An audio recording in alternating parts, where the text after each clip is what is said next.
Here. Lorick. Here. Dukenyak. Here. Toman. Here. Gale. Here. Guzekowski. Here. Would everybody please rise for the Pledge of Allegiance? And Ted, would you lead us tonight?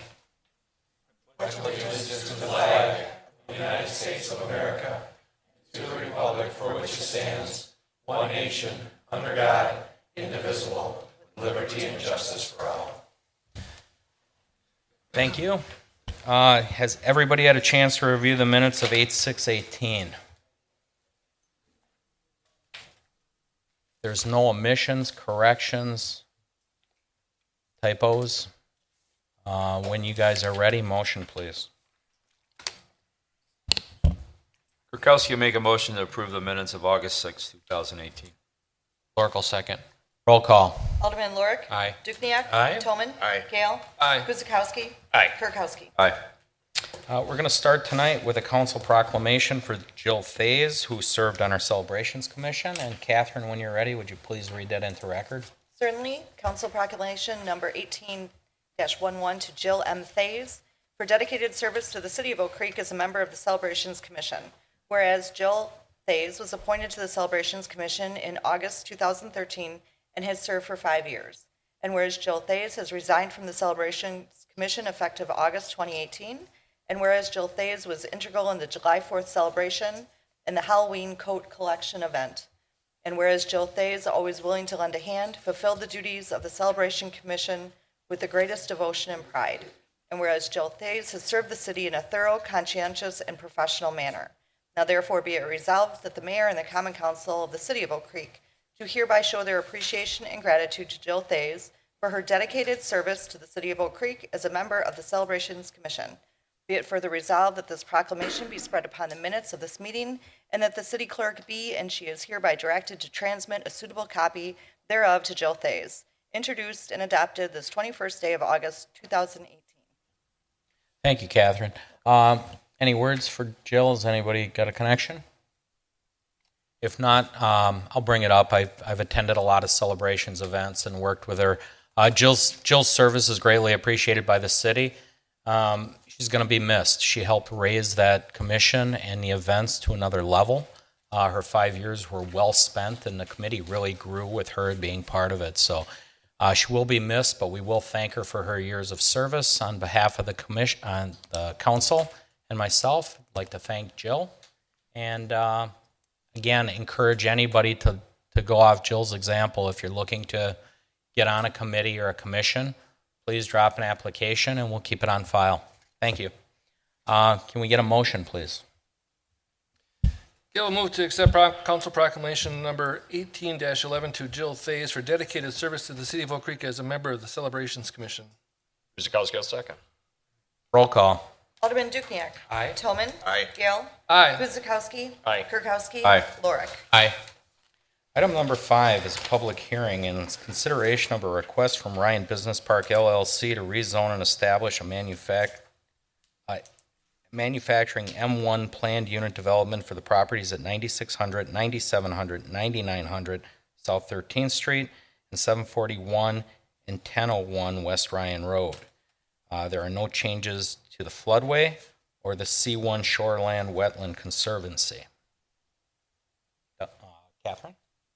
Public hearing number 1 is to consider a request by Ryan Business Park LLC to rezone and establish a manufacturing M1 planned unit development for the properties at 9600, 9700, and 9900 South 13th Street and 741 and 1001 West Ryan Road. No change to FW floodway or C1 Shoreland Wetland Conservancy. The applicant is Ryan Business Park LLC. Property owners are Charles Kaler, Deborah Meyer, and Bernice Bartel. Evershine Corporation in Milwaukee County. There follows the legal description. The date of notice is July 25th, 2018. Thank you, Catherine. Doug? Thank you. Good evening. I am Doug Seymour. I'm the Director of Community Development, and this is the first of 2 public hearings this evening. This is, again, a public hearing and request to rezone the properties that were mentioned earlier. I won't go through them again. To a manufacturing plan unit development for the Ryan Business Park. Council may recall that the comprehensive plan was recently changed for these sites to planned industrial in anticipation of industrial development of this property. So Well, the rezoning request is for M1 PUD. There are actually two different options that are being presented as a general development plan. And I'm sure we'll get into discussing those in greater detail in a little bit. One is for a large user, in essence, covering majority of the site with several smaller development sites. The other was for a more traditional business park with, I believe it's 10 to 13 different manufacturing lots. Each of these is accounted for as part of the TIF discussion that you'll be having later on this evening as well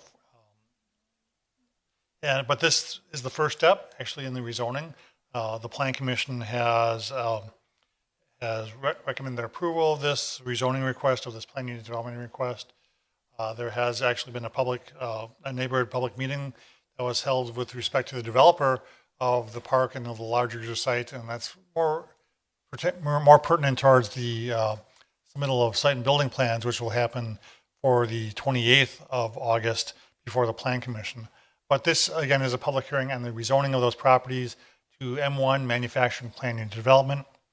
And again, this being a public hearing, I would ask that anyone who has any questions or comments regarding the proposal to rezone these properties to M1 PUD to please fill out an appearance form, send that up to the city clerk. Once your name is called, approach the podium and give your remarks or questions or comments to the Common Council.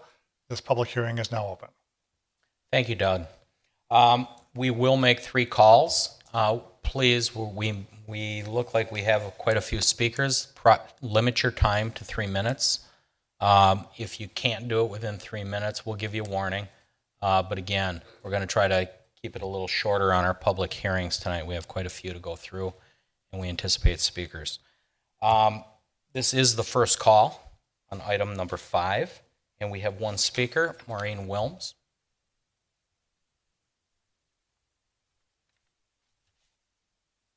Welcome. Name and address, please. Maureen Wilms, 991 West Leeds Court.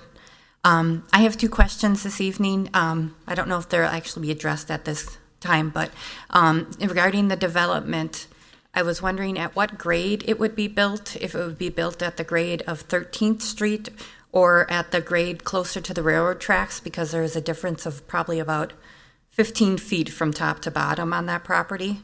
And then I was also wondering if the single large development goes in, is there a proposal for any sort of refueling station at that location?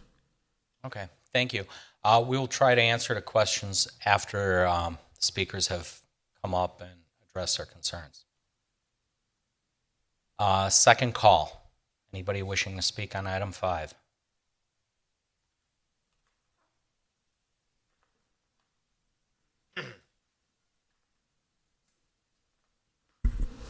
Arden Degner, 8540 South Pennsylvania Avenue. I have a few questions on this small strip that's supposed to be dedicated to the city. How does that fit into, it's off of Ryan Road next to the railroad track. How does that fit to any of our park plans? In fact, that would mean that the city would be responsible for cutting grass and upkeep, which is a responsibility of, I would say, the developers. Thank you.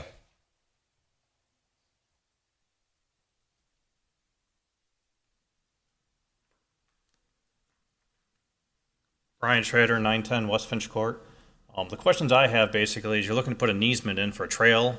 I know when we had the FedEx meeting on last year, the trail easement you put on was on the other side of the trail, the railroad tracks. How are we going to be crossing the railroad tracks? I know that's pretty much illegal to do. If you're putting a trail easement on this side of the tracks, it doesn't make any sense. The other thing is, again, with the park, you're putting that in the bottom right corner, of which half of it is wetlands. Is that going to be an actual usable park for us?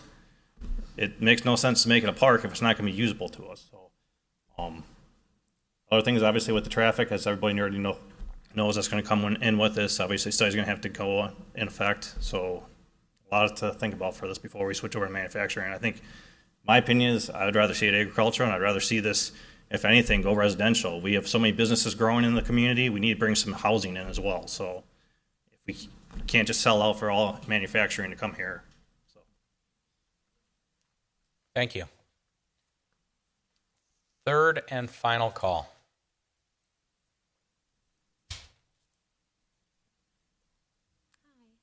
Angela Markwald, 10047 Southampton Drive. My question might be similar to the gentleman's over there regarding the park that's proposed. It isn't clear yet who is responsible for maintenance and how that would take place. There is concern amongst neighbors that there may be responsibilities that fall to us to take care of it, and or to get involved in some other way. So if there can be clarity brought to that particular issue and anything kind of surrounding the maintenance and schedule and other things like that, that would be much appreciated. Thank you. Final call. We'll now close the public hearing, and we'll go on to consider the ordinance to rezone the properties at 9600, 9700, 9900 South 13th Street, 741, and 1001 West Ryan. Before I put it up to council, could we have the applicant please come up and try to address some of the questions? I kind of jotted them down, so I'll try to refresh you. If you could start with fueling and grade. Mayor, council members, I don't have a grading plan in front of me. My belief from having seen the grades out on the site is that the height of the land in the park will gradually slope from 13th Street down towards the east, towards the railroad tracks. That might be slightly different if we end up with a single large user, in which case industrial buildings prefer a very flat site. But we do have to make that transition at some point, and the general concept is keep the building at a height that doesn't require us to import any soil or export any soil. So I'm going to, as a general rule, say that it'll be about halfway in between the two grades. Is that, she specifically asked about the grade going to 13th Street in her comment. Is that whole true going west? Actually, about in the middle of the site, north-south, the grades on the site are higher than 13th. And so that will likely come down, and that will allow us to average out the site to be a gradual slope down towards the east. So 13th Street, our belief at this point, won't change in its height, and the grades will gradually slope to the east towards the railroad tracks. Okay. She also was curious about refueling on the site. Are there plans for refueling trucks or what have you? At this point, for the business park as a whole, we have no such plans. Individual buildings may request that feature, and that would be obviously a subject for your plan commission to consider on a case-by-case basis. But as for the business park as a whole, we don't have any users that are committed and signed to agreements yet, working on several, but at this time we have no plans for fueling of vehicles in the park. Okay. Thank you. The rest kind of concern the park and the trail easements. Doug, do you want to take those? And maybe if I can try and clarify a little bit that part of the discussions with Milwaukee County, who was involved in a transfer of properties here, was to help the city to fulfill a need for a neighborhood park in the southwest part of the city. And part of that need is being fulfilled, or proposed to be fulfilled, by a dedication of, actually, as part of the transfer to Milwaukee County, of some property as part of the business park, as well as some property that the county currently owns south of that, adjacent to the English Air subdivision.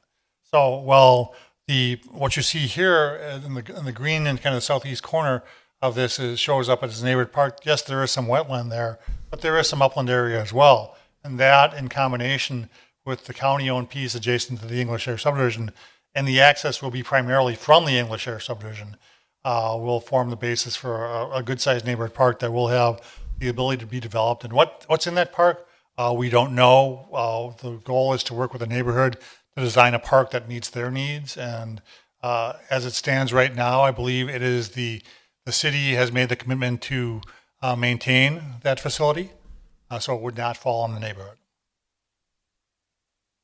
And I think just to add on to that, Doug, the definition of a neighborhood park, we're accessing it through English Air just to not leave anything to doubt here. We're not expecting this to be a regional draw where there's vehicular traffic and things coming through the neighborhood. This is, a park you would walk up to and recreate and Typically, be it's very a local. play structure, maybe some court space if that's what the neighborhood wants, but it's not going to be anything that's going to bring in people from outside of that general area. There might be folks that live in the southwest part of the city that may want to drive there, just given the separation on some of the kind of arterial streets there. But we don't design it for, nor do we encourage folks to use that, for instance, for league baseball or for major events. It's strictly for the use of the neighborhood.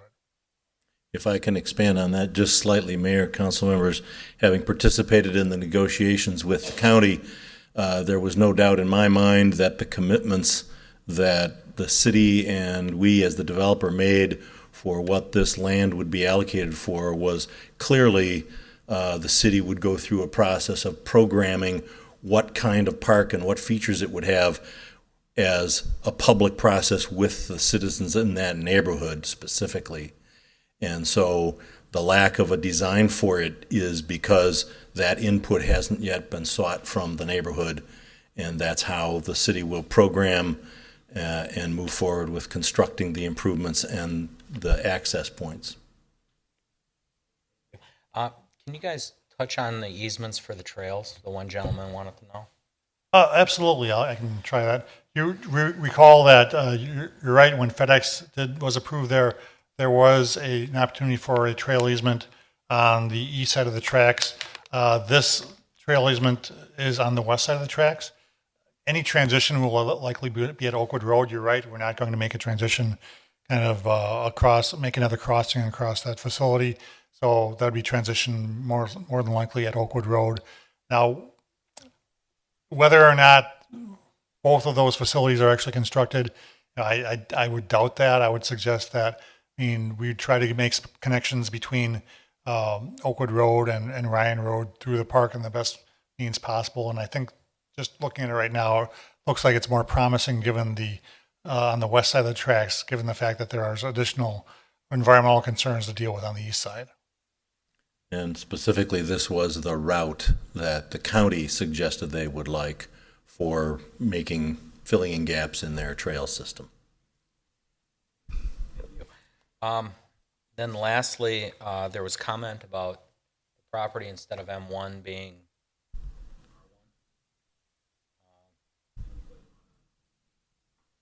try to answer that one while we're going.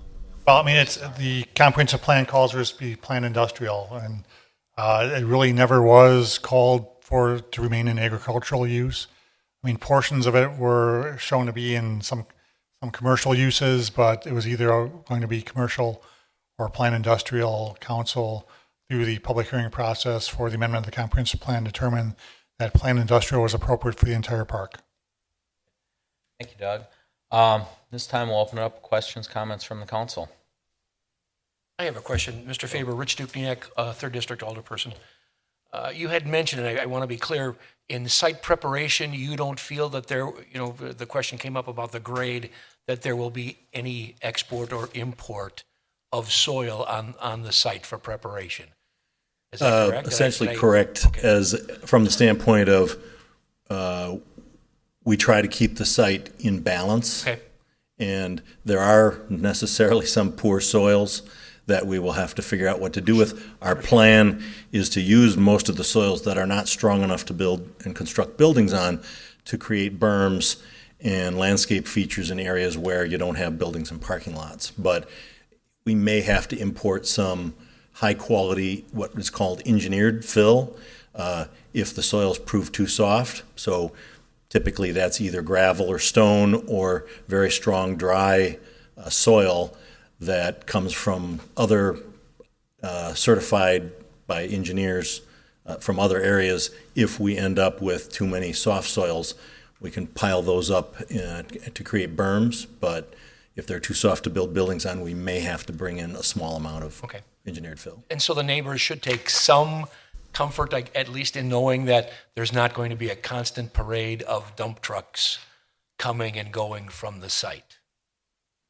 Correct. most part. We would take a little bit if someone offered it to help build our berms taller.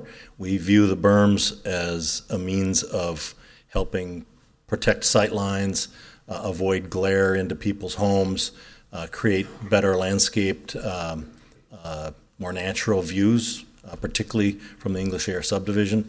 I think it was close to 10 years ago that we rezoned that land that I've owned since 2004 on the north edge of English Air. And when we did that, I made promises to the people that live in those homes that I would build as large a berm as the city would let me do there, and I intend to fulfill that. Anyone else? I got just a few questions. The park responsibility, just so the neighborhood would know that this would not be any of their responsibility for upkeep or maintain, other than their responsibility would be to help program it. Is that correct? That's my understanding, yes. And in fact, I don't have any standing to have input on what that park design will be. I merely agreed that we would earmark about $350,000 out of the TIF to supplement whatever is needed to create what the city and the citizens that live in that neighborhood decide they want that park to be. I won't have any control or say-so about that process. And then as far as the freeway goes, the interstate, with the new interchange that's going on, do we know, has that kind of been calculated for the traffic as far as the additional traffic that would be coming that way? So there is a traffic impact analysis that's currently being done, and I think it's almost complete, if I'm not mistaken, that will identify the needed improvements to the local road network, 13th Street, Ryan Road. Those are the types of improvements that will be most likely part of the project plan for the TIF district. That does not include any Elm Road access, if that's what you're referring to? No, actually, I was meaning, so right now they're doing Ryan Road. So I'm hoping that this has all been, at least, however they do their calculations to get where they need to be for building the new interchanges there. I suspect that the interchange itself should be fine. I mean, Okay. that's what the TIA will tell us. I suspect that the majority of the improvements will be to 13th Street Right. and the 13th and Ryan intersection and the new public street off of Ryan Road. And when that TA was going to be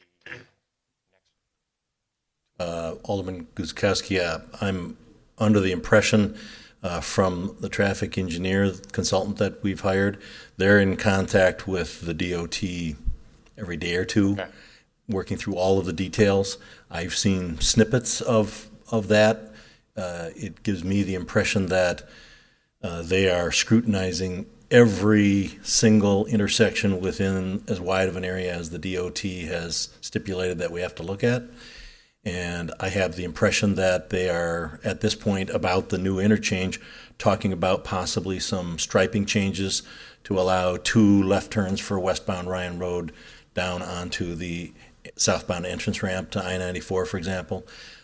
I have seen nothing that would make me question whether I-94 is capable of handling traffic volumes that the business park would generate, and it's more a matter of fine-tuning whether roads get widened a bit, whether there's 1 or 2 right turn or left turn lanes, those kinds of things. And that's kind of what I was thinking or hoping, because I don't want to, it's been a few years in coming to get this interchange done. A couple of years delayed, and now to have it done and then rip it up again, to only widen it again. So hopefully that's been I haven't seen anything that would suggest that, but it's not insignificant changes, but they're more to the local roads, not to I-94 or the ramps striping themselves. that out. I get that. I understand that. So thank you. Absolutely. Any other questions from council? Seeing none, I'll ask for a motion. Gail move to approve the ordinance 2910 to approve a rezone of the properties at 9600, 9700, and 9900 South 13th Street and 741 and 1001 West Ryan Road. Kirkowski will second. Roll call. Alderman Toman. Aye. Gale. Aye. Guzekowski. Aye. Kirkowski. Aye. Lorik. Aye. Dukenyak. Aye. Item number 7 is our second public hearing. Thank you, Mike. And it concerns a conditional use permit for a community-based residential facility on the property at 7801 South Pennsylvania Avenue. When you're ready, Catherine. Public hearing number 2 is to consider a request submitted by Brian Schellenlieber, Humble Habitat LLC, for a conditional use permit for a community-based residential facility with a capacity of at least 9, but no more than 20 beds on the property at 7801 South Pennsylvania Avenue. Applicant is Brian Schellenlieber, property owner, Humble Habitat LLC. Legal description there follows. Date of notice is July 25th, 2018. Doug? Thank you, Catherine. This is a request for a conditional use permit for a CBRF at 7801 South Pennsylvania Avenue. This is actually a very similar, almost identical request to one which was approved by the city back in 2016. The conditions and restrictions that accompanied that earlier request had a time limitation for the commencement of construction, which for a variety of reasons was not met. The applicant has since reapplied for the conditional use permit under roughly the same parameters, and the Plan Commission has recommended that it be approved. Just with a few notations that, I mean, there are some concerns when we come to the site plan level about how the site will be developed given the presence of wetlands on that property. But the Plan Commission has reviewed the proposed conditional use permit for a community-based residential facility with a capacity of at least 9, but not more than 20 persons for this property at 7801 South Pennsylvania Avenue, and they have recommended their approval. Again, if you have any questions, comments regarding this proposal, please fill out an appearance form. Once your name is called, please approach the podium, give your name, address, and proceed to address your comments. If there are questions to the Common Council, this public hearing is open. Thank you, Doug. And as Doug said, we'll make 3 calls. This is the first call, and we do have a speaker wishing to speak. Arden?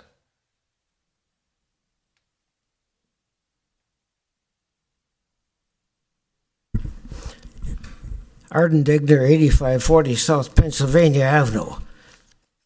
If those of you that have been around will recall, the original application, I objected to the fact that there was no parking for anyone to visit at all except this driveway. Now,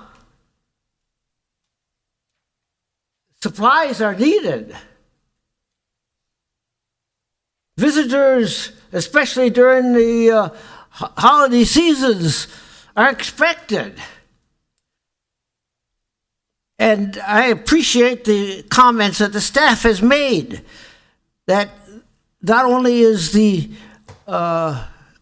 there no parking, and the assistant fire chief said the same thing, that there's no easy way for even the emergency vehicles to access this property the way it's laid out.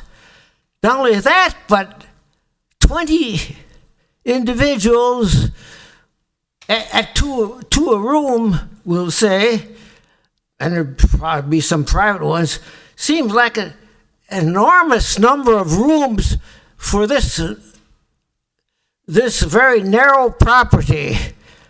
This should not be allowed and should not be approved the way it is. Take the staff recommendation and cut the number of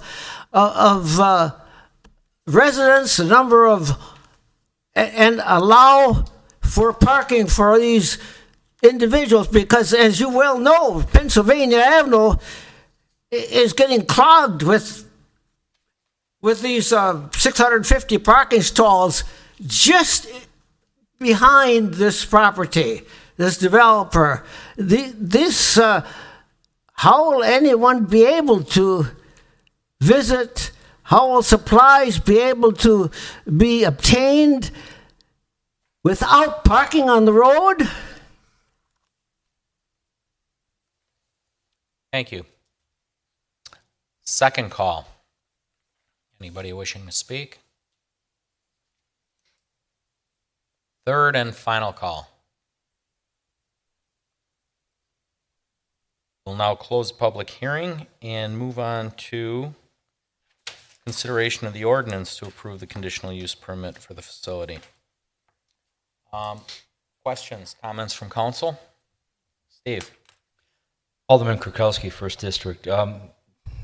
Mike and Doug might be best to answer these questions. I think Mr. Degner has some valid points. Looking at that intersection, I know when we talked about this last time, the current building, the current house that's there is really up close and personal to the intersection. I don't believe there's any curbs or sidewalks there, so I would think that any building there would hopefully include curbs and sidewalks, at least round the bend up on Pennsylvania. But it does seem reasonable to request that the developer provide some sort of parking for visitors and take into consideration the location of the building right there on the corner, a busy corner, with regards to delivery trucks that are going to show up in supplies. I mean, if they're coming south on Pennsylvania, he's going to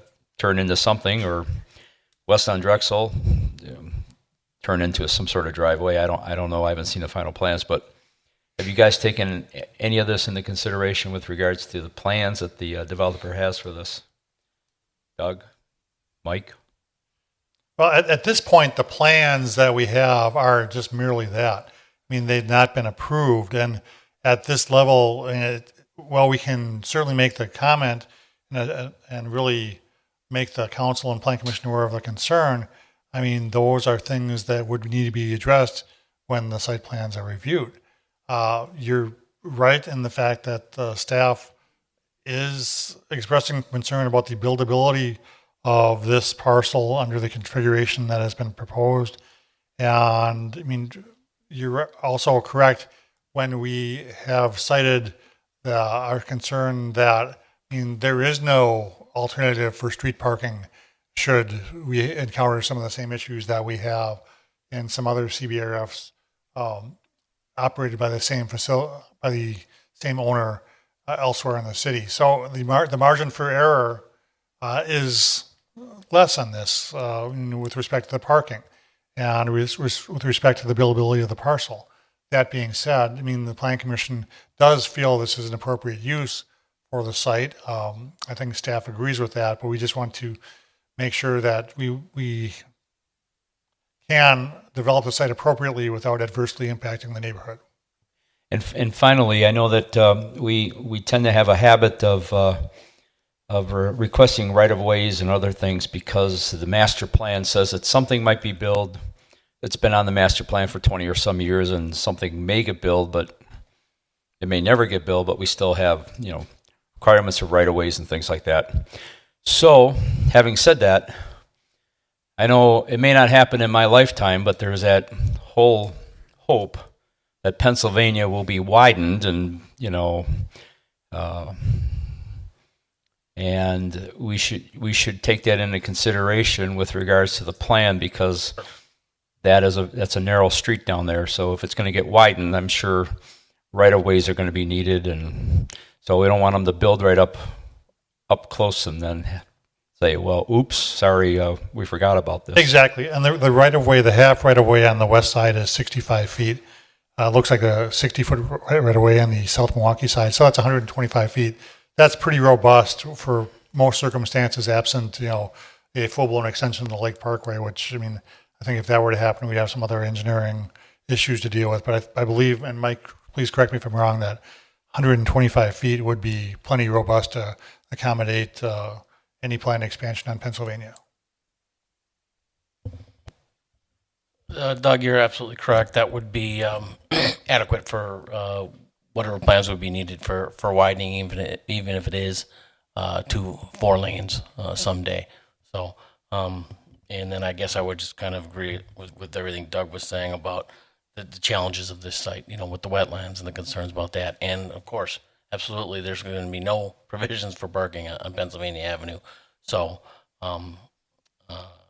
that'll have to be addressed in the plans, but it's going to be a challenge to make that work, I believe.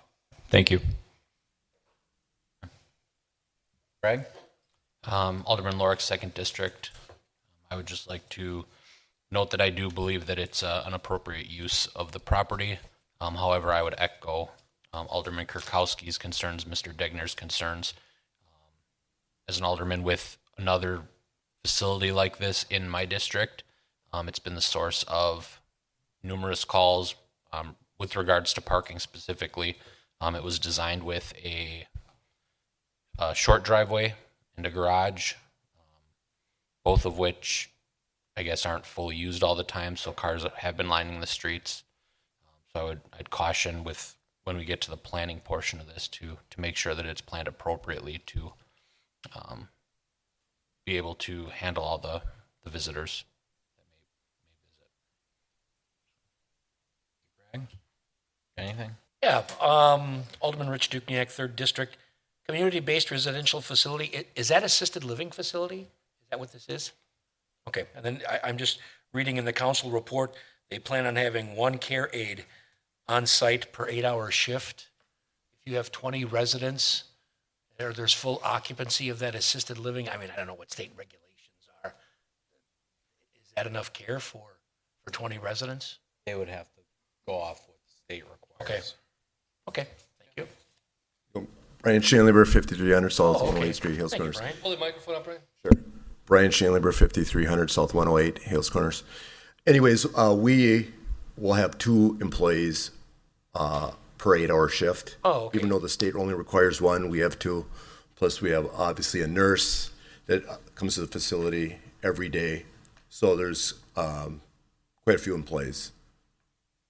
And then as far as the parking situation, the reason I think you're talking about over on Willow, we tried to make that conform to the residential neighborhood, so we didn't want to have this huge parking slab in the front yard. Here over on Pennsylvania, we'll definitely make probably 4-car wide parking lot and probably 2 to 3 car deep because we have enough room to do that. So that should address. And there are no supply vans that come to our facility. Our employees do the shopping for this facility. So there are no big vans that come into this. So I hope that answers your questions. Okay. Sorry, Brian, thanks. Sure.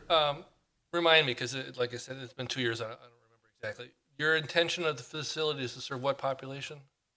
It's called Class C residential, which is developmentally disabled, advanced stage, and slate dementia.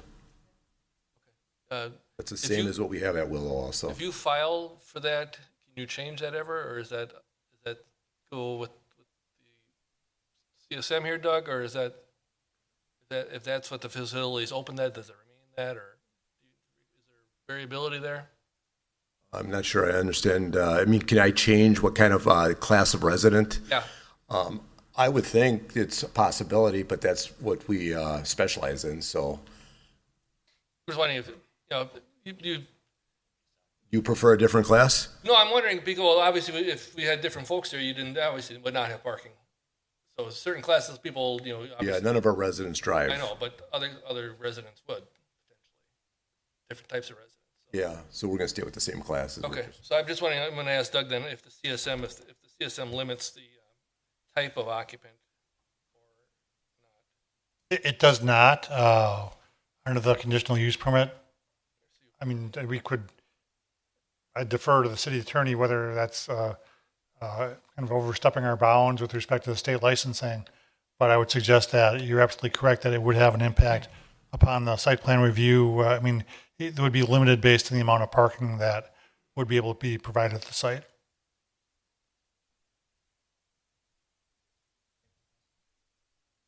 Alderman Gale, I wouldn't opine as to the state requirements just off the I know cuff they're here. murky. Well, aside from that, I would say that certainly there's a possibility in terms of that being a condition or restriction. I'm not sure that it goes beyond the purview of what's before you. Just going from the applicant's explanation and certainly from the other project, this is their niche. Is that fair to say? Right. This is the type of resident that they typically cater to. And so to that extent, we have that information. It's something that I can look into, but in terms of making a decision tonight, I wouldn't opine on the fly. So from your perspective, Doug, the conditional use permit goes with his application. He's filed a Class C tenants. While it's not specifically listed in the CUP, that would be consistent with what has been operational in other parts of the city, yes. Yeah. Chris? I was just going to bring up the parking issue too. I've noticed with other issues at the other location, street parking, so that does need to get addressed. Just from a planning perspective, I mean, we really looked at the conditional use, and we did not have a site plan for approval, so we really just kind of looked at the wetland issue. We did have an engineer with us that said it's workable. Parking is a huge issue. I agree with Greg. I agree with Steve. This site is very challenging for parking.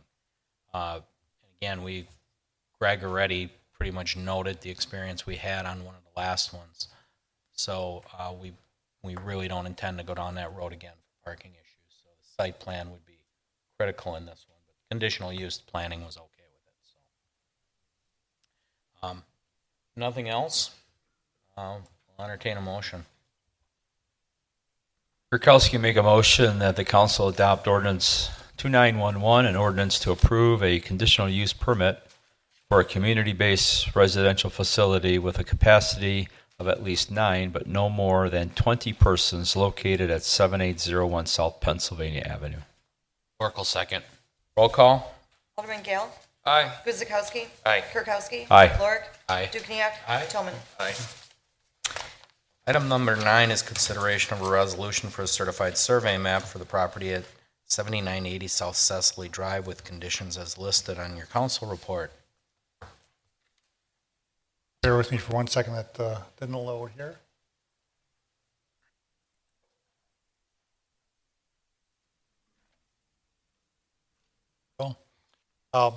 This is not a public hearing, but it's a request for a CSM or certified survey map for the property at 7980 South Cecily Drive. The applicant is requesting to redivide this property into two, it's actually an outlot right now, proposing to divide it into 2 future single-family lots. When the subdivision was first platted, there were substantial wetlands, substantial floodplain on the site. That's why it was labeled as an outlot. Since that time, the applicant has secured a letter of map amendment from FEMA, Federal Emergency Management Administration, stating that the parcel is no longer located within the floodplain, so that removed one of the barriers towards development of this lot. Wetlands were delineated and are shown on the CSM. There is sufficient buildable area on paper outside of the wetland area. There is a slightly nuanced in the sense that while it's outside the wetland area, the wetland buffers for that would prohibit direct drainage to that area. So while you could put a home there under the current rules, and Mike can correct me if I'm wrong, you couldn't develop anything east of that line that would drain directly east to the wetland. So in essence, whoever builds on those properties, no patios, no pools, no decks, things of that nature. And we would certainly expect that to be clearly labeled on the face of the CSM. But the CSM, the lots that are being created are of sufficient size and do have the sufficient setbacks under the current zoning code. And the Plan Commission has recommended that be approved, subject to conditions, that a 10-foot setback along the wetland line is depicted in the CSM prior to recording. A couple of things with technical corrections, spelling errors, what have you, and some correct labels on the signature page. Great, thank you, Doug. Questions from council? Comments? Steve? Go ahead. Sorry, Steve. Rich. I mean, it's listed as a 3rd district resident, and we believe it's 1st district. Well, that is correct. Okay. However, I do have a question or comment. I did drive by the property, and it's in a residential area. It certainly would be appropriate for residential development. Brian, the only question I have, there is a significant drop in the grade from the beginning of the street to the back end, and if you build a house and you can't have any impervious materials there for drainage, some significant fill would have to be put in those lots to make them buildable, correct? Is that what your plan is? That's correct. Branch number 5300 South 108th Street. That's correct. We'd Okay. have to bring some fill in, and however, just enough fill so there's going to be exposed basements. You'd have walkouts, okay. Walkouts, and then obviously when they're digging the spoils, then they'll use that to build up along the side of the house. So you won't have to fill it in quite as much as you think. Okay. Okay, thank you, Brian. Sure. Steve? No, I have no questions, nor have I heard any comments from any neighbors.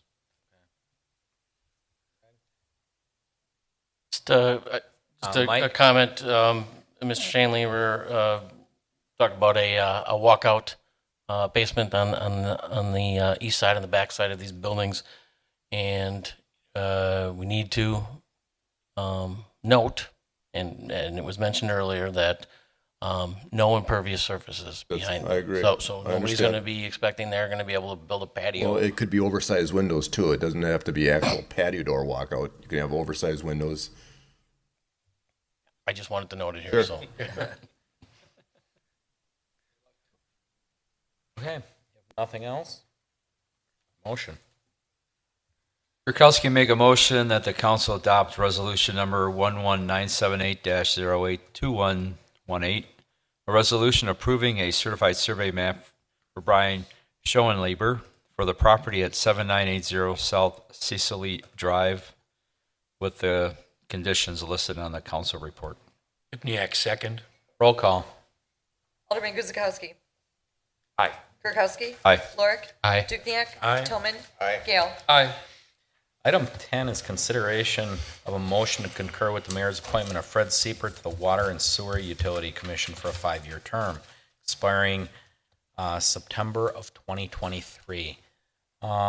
Questions, comments regarding the appointment? None? Motion. Thanks, Mayor. Garrett will move to concur with the mayor's appointments of Fred Siepert to the Water and Sewer Utility Commission for a term of 5 years, expiring September of 2023. Guzekowski, I'll second. Roll call. Alderman Kirkowski. Aye. Lorick. Aye. Dukniak. Aye. Tillman. Gale. Aye. Guzekowski. Community Development, and item 11 is a presentation of our annual TID review presentation.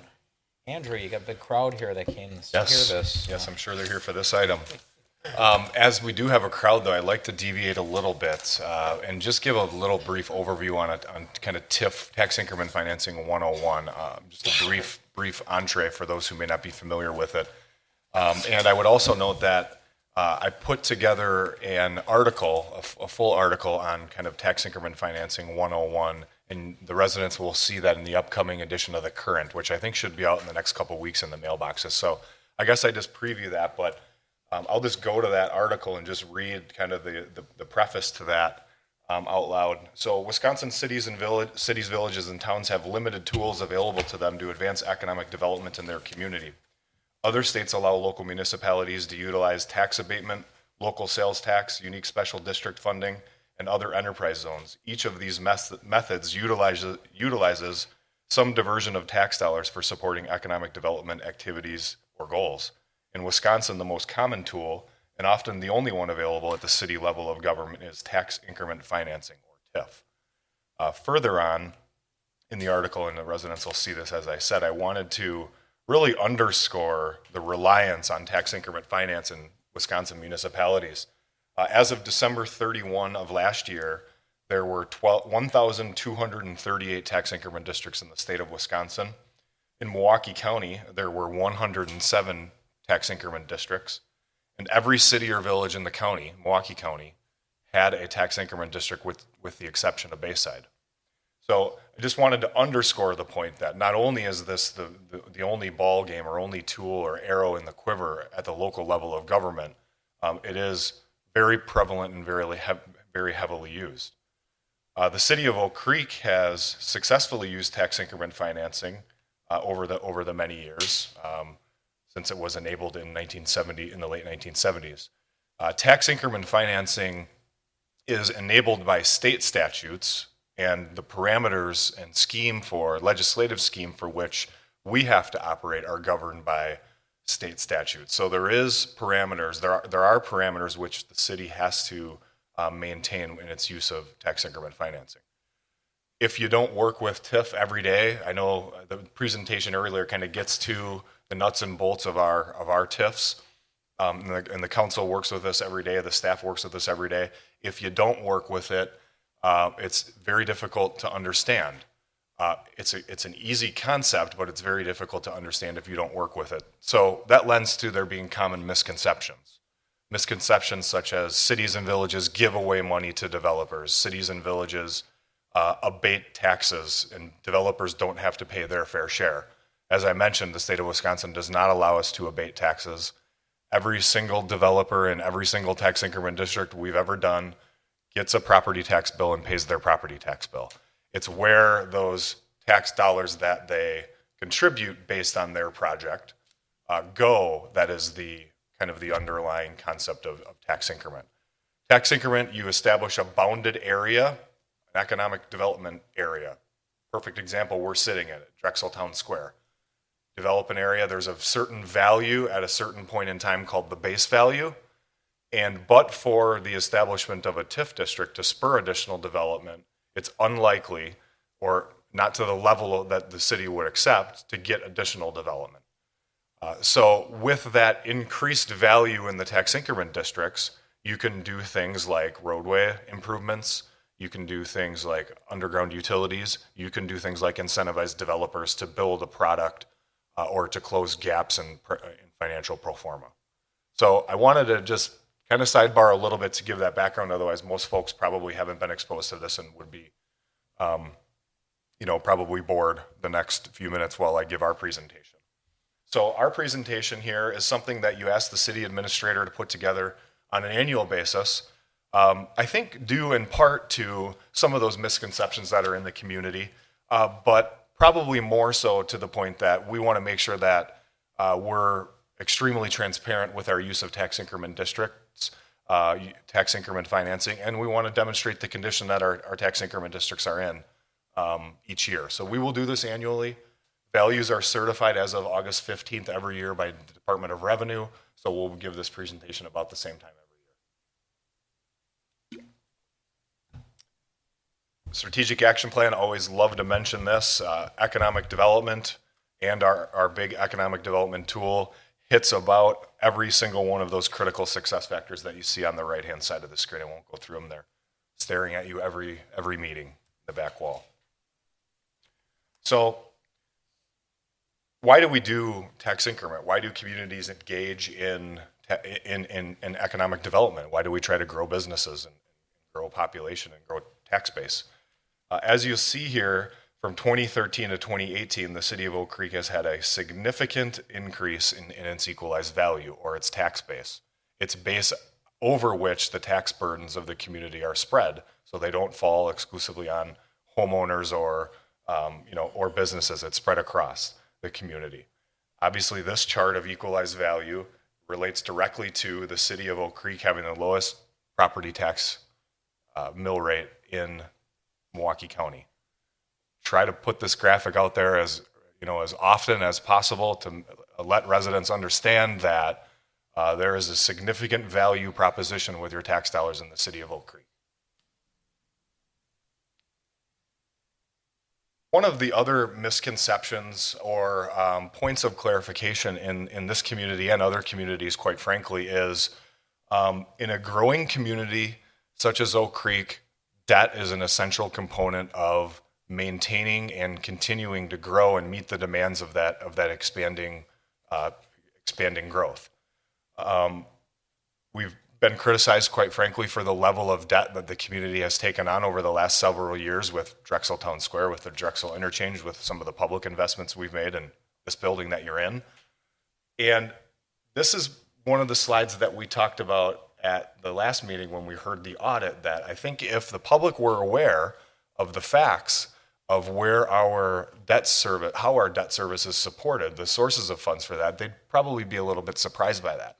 This graphic goes to show how, although we have grown our debt, the vast majority of our debt, 98% of our debt, is not supported by you and you and you and me as taxpayers in this community via the property tax levy. Only 2% of our debt that we've taken out is supported by general tax base of the city, our pocketbooks, folks in this room and your neighbors. So we have significant amounts of investment in the TIDs, and all of those TIDs, as you'll see here, are supporting those debts without relying on the general property taxpayers of the city. This is a very important slide to get out there. It shows the due diligence and quite frankly, the judiciousness in which the city council and the policymakers here in the city utilize tax increment financing.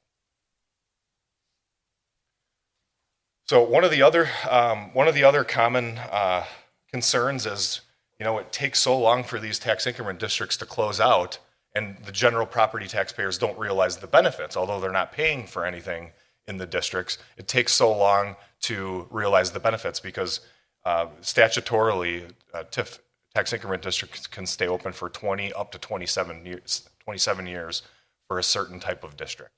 We typically do 20-year districts. I believe we have one 27-year district right now at the lakefront. And these are the 6 districts that the city has opened and closed in the community. It shows, again, each of them were able to be open for 20 years. We've closed those districts in as early as 6, and the most we've ever held open a tax increment district is 17. We have never went to or met the statutory life of these districts. Our goal, if possible, is to close those early so the benefits to the general taxpayers via the tax relief can come. Tax stabilization, I should say. And then you'll see the value generated by these 6 districts that have closed. With the values you see here and the other ones that we have open, the city has generated $313 million in property tax base using, or I guess within tax increment districts. That does not include 50, 75, maybe even up to another $100 million that are in the pipeline right now in active districts. And I'm going to switch focus a little bit in this presentation to the status of our active districts now. These are the districts that we have opened and closed. As this is the first annual presentation of the tax increment district, I'd like just to walk through these slides and show you the pieces of information that are, one of those slides, and show you the kinds of information that are on each of them, and then I'll kind of speed it up a little bit as we go on. So tax increment district number 6 is the Creekside Corporate Park, generally in the southwest portion of the community. It shows the creation date. It shows the expected termination date, or statutory termination date, I should say. It shows the type of district. There's several types of tax increment districts that the statutes provide for. And it shows the increment in that district, which is the value above where the district began, the value above the base, the incremental value. In this case, it's about 18 million. It shows the remaining developable acres, or shows the initial developable acres, and then shows the council about how much more acreage we have available to develop in those districts. And then, one of the most important things, it shows the balance of the debt in that district, and in this case, there is 0 debt pending in TID 6. And there you see how the property values, you'll see these on each slide, where how the property values have undulated a little bit within the district. Usually the districts are a little more, straight line up, but obviously this one was opened at the beginning of the recession. So, and then it shows a little map of where it is for those who are a little more challenged like I am. So also in each of the slides, we will demonstrate to the council whether there are any active or pending development agreements in the district and what types of district those are, whether they're upfront or whether they're pay as you go, where we're reimbursing costs to somebody or some business. TID number 7 is the 27th Street corridor. Again, you see all of the data I had mentioned to you. There's about $2.225 million of debt remaining, but about 327 million developable acres. This one was also hit hard back in the middle stages of the recession. As you'll see, a very steady increase since 2013, and with development that we have in the pipeline, the Villa Healthcare Building, the HSI development, Lakeshore Animal Hospital, this district has really turned around. There are 2 active PAYGO development agreements in the district, and one of them is, for the Campione Company and as well as Liberty Trust. And if you want to add any color, Doug, at any time, just jump in. So TID 8 is the Oakview Business Park. Everybody is familiar with Oakview. See, again, we had a really slow start to Oakview Business Park, but I think you can see by the bar graph where that one's headed. It's a pretty good story, and this trend will really continue with the developments that have been approved or are in the pipeline to continue building that out. We only have one acting pay-as-you-go development for Stella and Chewy's, but we have kind of one more that hasn't quite commenced, if you will, for Arenas America that the council has approved. Number 10 is the Master Lock Tax Increment District. One active development agreement for Master Lock. It was a pretty nicely packaged tax increment district, if you will. And that was for the retention district to keep Master Lock in our community. Just as a bit of history, those you might recall that this was the former Midwest Airlines corporate campus that was then sold to Caterpillar, and Caterpillar then transferred over via sale to Master Lock. Again, just a great opportunity to keep a great local company and provide some value to those facilities. And I think that you'll see that. I mean, of that, the project costs are minimal, and this is one that I'm not sure what the payoff date is, but it's certainly going to close well ahead of schedule. No outstanding GO debt in that district. Tax increment district number 11, one of the best success stories in the Midwest, if not the nation, is our Drexel Town Square, of course. We have, this is the district we've invested heavily, most heavily in, as I think is pretty evident in the community. The balance of supported debt remaining is about $45 million. But on the flip side of that, you see the value that has generated within the last few short years to support that debt. And again, this is one of those where we have, I did the math, another $40 million, $50 million in development already under contract in Drexel Town Square to finish it out. Numerous active development agreements with all of the development partners we've had in Drexel Town Square, of course. So TID number 12 is the tax increment district around the IKEA. Only one development agreement and only one active PAYGO in the IKEA. There's about $5.1 million worth of debt, which the taxes from the IKEA are paying for. Any surplus taxes above and beyond the debt service on the infrastructure investment of the 5.1 goes to IKEA for a period of time until they're paid back. And 2018, obviously, they were partially built. I would say that's about half of the value we can expect in the end from the IKEA. So you'll see that spike in 2019. To number 13 is the Lakefront, the largest district I'd hazard a guess at, unless 27th Street rivals it, but this is the Lakefront. Community will become well aware, if they're not already, of the Lake Vista Park. We have the grand opening on Thursday for that, and a beer garden there this weekend.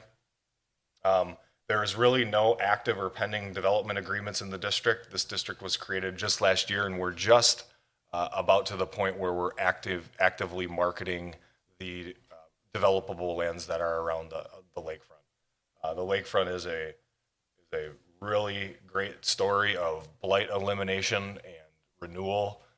Obviously, a very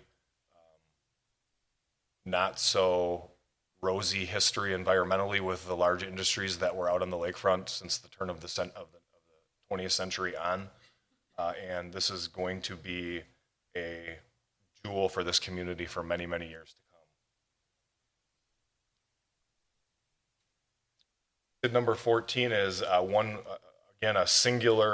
basically a singular development site that we created in early 2018. This again is an environmental remediation project, a contaminated site, heavily blighted both environmentally and visually as you drive by it. This is right across from the fire station at 6th and Rossett, if you're familiar with the property. And we're working with a developer to clean up that property and put a spec industrial building on the property. So there's one active PAYGO. That one will definitely close early.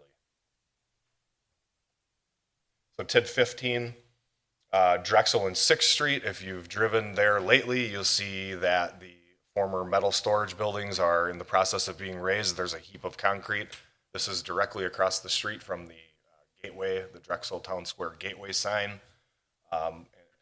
Really another good opportunity to environmentally remediate and eliminate visual blight in this community and do something much better and something to be much more proud of than what was there. There is an Aldi facility going in, and then another outbuilding of about approximately 6,000 square feet. This is right now a very small tax increment district, and there's one active development for that remediation activity that I just spoke of. And then just some ideas for the future, positioning our future development. We'll be talking about the Ryan Business Park, and this is a strategic placement of this presentation because we are looking at creating our 16th tax increment district for the Ryan Business Park. I think that's next or a little bit further on the agenda. Obviously, the opportunities we talk about at the lakefront for private investment down there, and the Northwestern Mutual partnership with the city and Northwestern Mutual. Northwestern Mutual owns the majority of property that you see around the IKEA all the way out to 27th Street. And of course, they're just a fantastic development partner to have to bring top-notch development out there over the next few years to come. And then, future business and industry potentially around Elm Road adjacent to PPG, more of a distant opportunity, but something we're thinking about for the future. So with that, I hope I've satisfied council's directive to provide hopefully a robust presentation on the status of our tax increment districts. Be happy to answer any questions the council may have, or just receive any feedback on the presentation to make it better for next year. Very good presentation, Andrew. Very well done. Thank you for that. I'll open it up for questions, starting with Steve. Andrew, I think this is really a very, very minor point, but it might be good to mention that with respect to the newer TIFs, that there is it's labor intensive. There's a lot of time involved. So we are able to, they have that administrative fees. So maybe you could just explain that. Yeah, so there's certain costs that we include. I'll back up. There are the types of projects and types of costs you can include in a tax increment district project plan per state statutes are specifically defined in the statutes.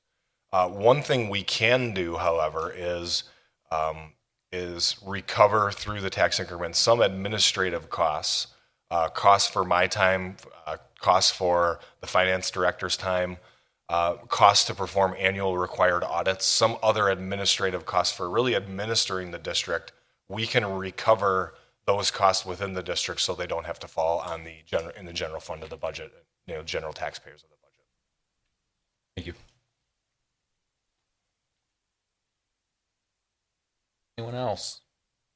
Ken. Thanks, Mayor. Andrew, just in for your staff, you can relate. I think the presentation speaks for itself in terms of how these TIF districts have performed, how the closed TIF districts have performed, and the capability and the qualifications of our staff and our partners that are involved in these processes. They're obviously very intricate. They're cumbersome. They're hard to manage. Sometimes the economics or the economy doesn't act as well as you expect. But through thorough planning and risk mitigation, I think overall the results speak for themselves. That we have you and staff and we've in previous councils have planned accordingly, have done good things with the citizens' money, and hopefully we'll continue that tradition moving forward.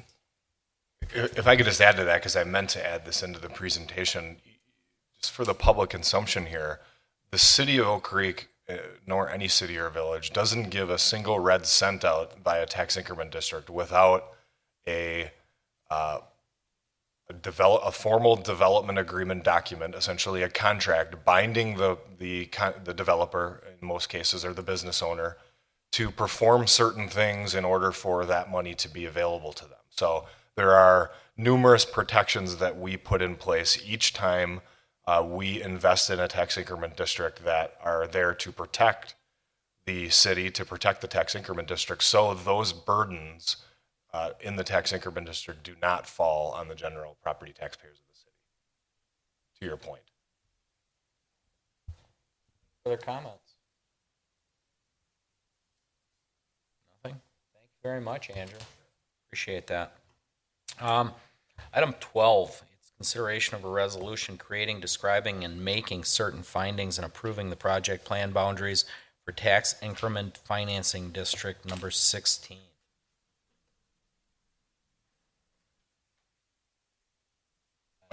Doug? Thank you. Given the presentation by Andrew regarding TIF districts, I mean, this is the city's 16th district. It is for the Ryan Business Park. We do have, and I don't have the PowerPoint. I'm sorry. I thought you were going to. Well, I will. Okay. Included in your packet is the tax increment district project plan, the required plan per the statutes that has to go through a public vetting and approval process among all of the taxing entities that are impacted. And we gave this presentation. We have Dan Johns with Van de Waal and Associates give a wave, Dan. You folks have known Dan from creation of 14 and 15 this past April. Dan put together a presentation, and he and the staff delivered the presentation to both the Plan Commission as well as the Joint Review Board. And we aren't expecting to give that formal presentation this evening. I would rather just make some general comments. We would be happy to do that if anybody wanted to take the time to do that. But I think it would be, all the aldermen have heard this presentation at one of those outlets with the exception of Mike and Rich. So, or have you too, Rich? You have.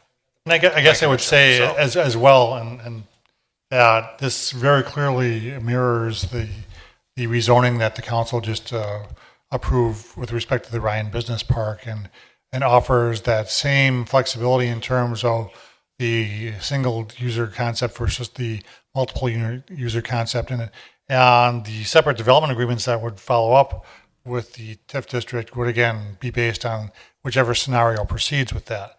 I think that the analysis has shown via the project plan that both concepts, both scenarios are economically feasible. It falls within the statutorial ability of the city to create the district, i.e. that but for the creation of the district, this level of development would not occur on the site.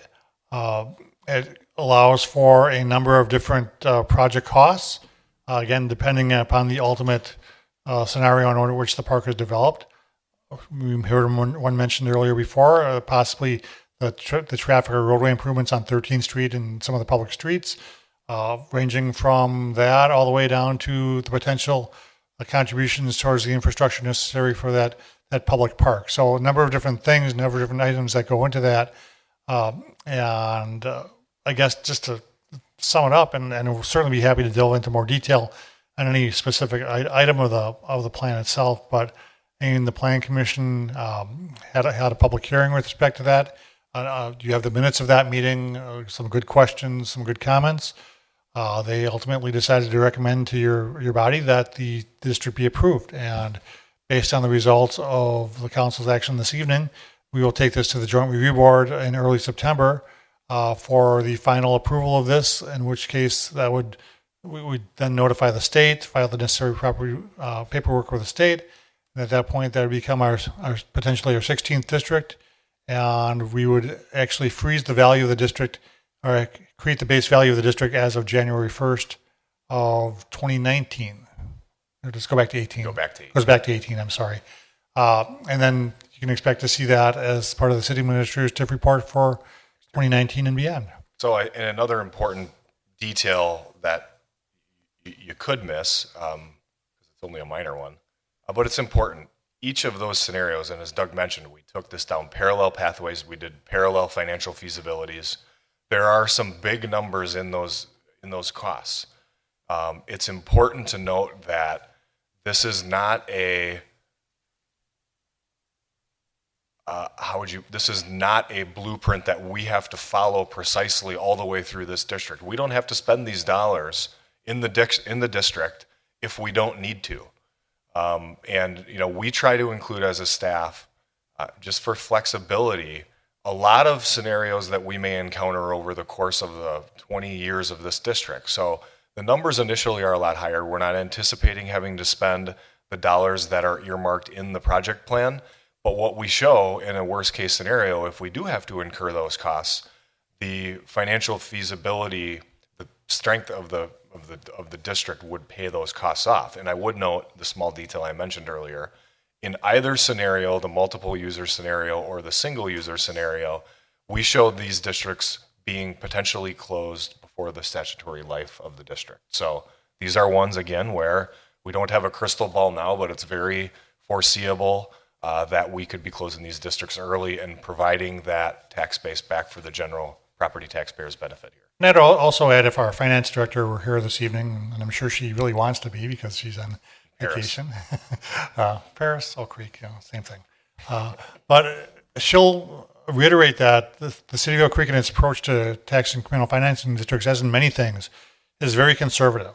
And we take great strides to make sure that there's margin for error built into the calculations that we put in the TIP project plan with respect to the obligations on the part of the city to pay back those bonds. That questions? I'd be happy to answer. Comments? Seeing none? Oh, Greg? On the vote part. So, I guess one comment, I came on board with the council shortly after the IKEA development happened. Not really having any background at all in any of this in TIFs and TID districts and the like. So I had a very negative thought in my mind about this. Very much so, why is the city doing this? Why are we constantly giving money to these developments? And through educating myself and going through this, I think I realized that although a TID may be formed in a given district, and correct me if I'm wrong, it's truly the development agreement within those districts.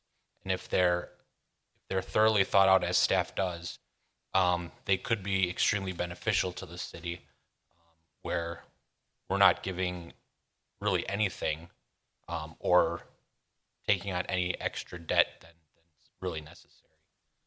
So maybe, I guess, in my mind, in that district, it's not necessary that we're giving all the money that's being created through the TID, because we are keeping that base value. It would just be anything above and beyond that base value that we're already getting, and we're not necessarily giving all of the increment because it's solely based on the development agreement. Correct? I think everything you said was fair, and I think too, one of the ways we use tax increment. Let me back up. The city of Oak Creek is really, really growing. It's a lot. It's growing a lot. Communities can stand back and be reactive to that growth and take any development that comes along, and that's a good thing, and you don't have to do a tax increment district. One way we've used tax increment financing astutely, if I may say so, is to elevate the projects that come into this community. Drexel Down Square just doesn't happen because an apartment developer wants to come to town.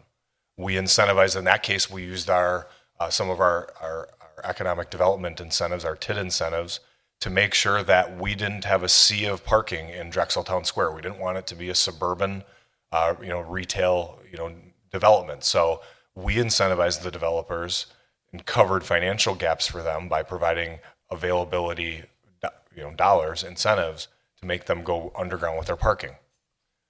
That's just one example. You'll see we've used that for other environmental projects like the Emerald Preserve wetland park out here that we have. So we try to make, we try to use our tax increment district to elevate the projects that, come into this community as well, to make sure that, as residents, we're proud of the development we're doing here. And I think, to your point, Alderman, one of the most important slides that was in the presentation was the one that shows the TIF districts that have been retired in the city. And part of the overall TIF strategy is that if you think strategically about when and how you create your districts, that 20 years out sounds like a long time, and it is. If a district would go for its full term, which we have never done, but when you couple that with the fact that the city has been strategic with respect to how it closes out districts, so we'll always have some districts closing out, so that we can bring those additional taxes back on to help with the general fund, not only for the city but for the school district, for the county. MATC, the state, all of the other taxing jurisdictions share in that additional value. So ideally, you're closing districts at the same time that you're opening districts. And we have a track record of doing that. Doug, any other questions, comments? Ken? Thanks, Mayor. I just, I think it's important to point out here too that along the lines of this strategic planning, the developer on Ryan Road Business Park, Mr. Faber, has owned this parcel property going on almost 15 years. He's one of the first individuals I met when I was first elected almost 10 years ago. And he has been diligent in this process, and we've worked with him for almost probably 2 years in recent vintage in terms of iterations of this business park, and he has persevered with the county, which, as we all know, has been a beast to wrestle with in terms of being partnerships with divesting of its parkland and those kind of things. So the piece of this plan that actually makes it all work is the county was willing to swap the piece of property that bisected this park and for some other sensitive areas to the southeast, and Mike was able to negotiate that and get that completed, and that really has made this work and really lead to a project that is going to be beneficial to the city. So it's it's the perseverance, the planning, the diligence, and everything. It really speaks to a thorough plan, and it's ours to manage moving forward. And I think it's a good plan and a workable plan and progress for the city. Chris, anything? A couple of things. Just one thing that reassures me about this plan is that knowing that they've committed to buffering, the neighbors to the south with some type of heavy verbiage and trees. So that, in relationship to the park, also that I'm very pleased about. Of course, I'm still on the fence, with the traffic, and that's a burden we got to get over. But at this point, I'm happy that they're committed to the neighbors, everyone that lives to the south of them, to try to mitigate as much of the change in scenery as possible. Thank you. Any other comments? Seeing none, motion. I was going to move to approve resolution 11974-082118, creating, describing, and making certain findings and approving the project plan and boundaries for tax incremental finance district number 16. Kukowski, second. Roll call. Alderman Lorik. Aye. Dukniak. Aye. Tillman. Aye. Gale. Aye. Guzekowski. Aye. Kirkowski. Aye. Item 13 is consideration of a resolution approving a certified survey map for Henry Moss, Arlen Moss, and Nancy Kenyon for the property at 10751 South Nicholson Road. You got that for me, Doug? Off.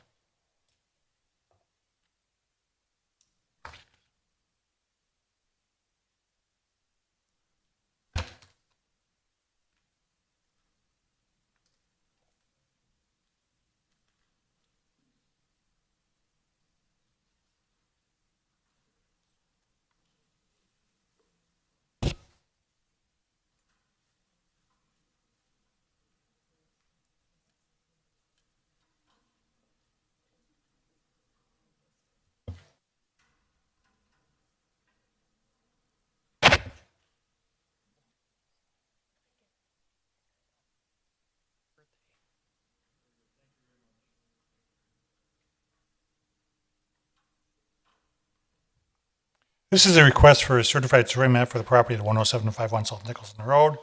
The applicants are requesting this division, which will create a single conforming lot for future residential development.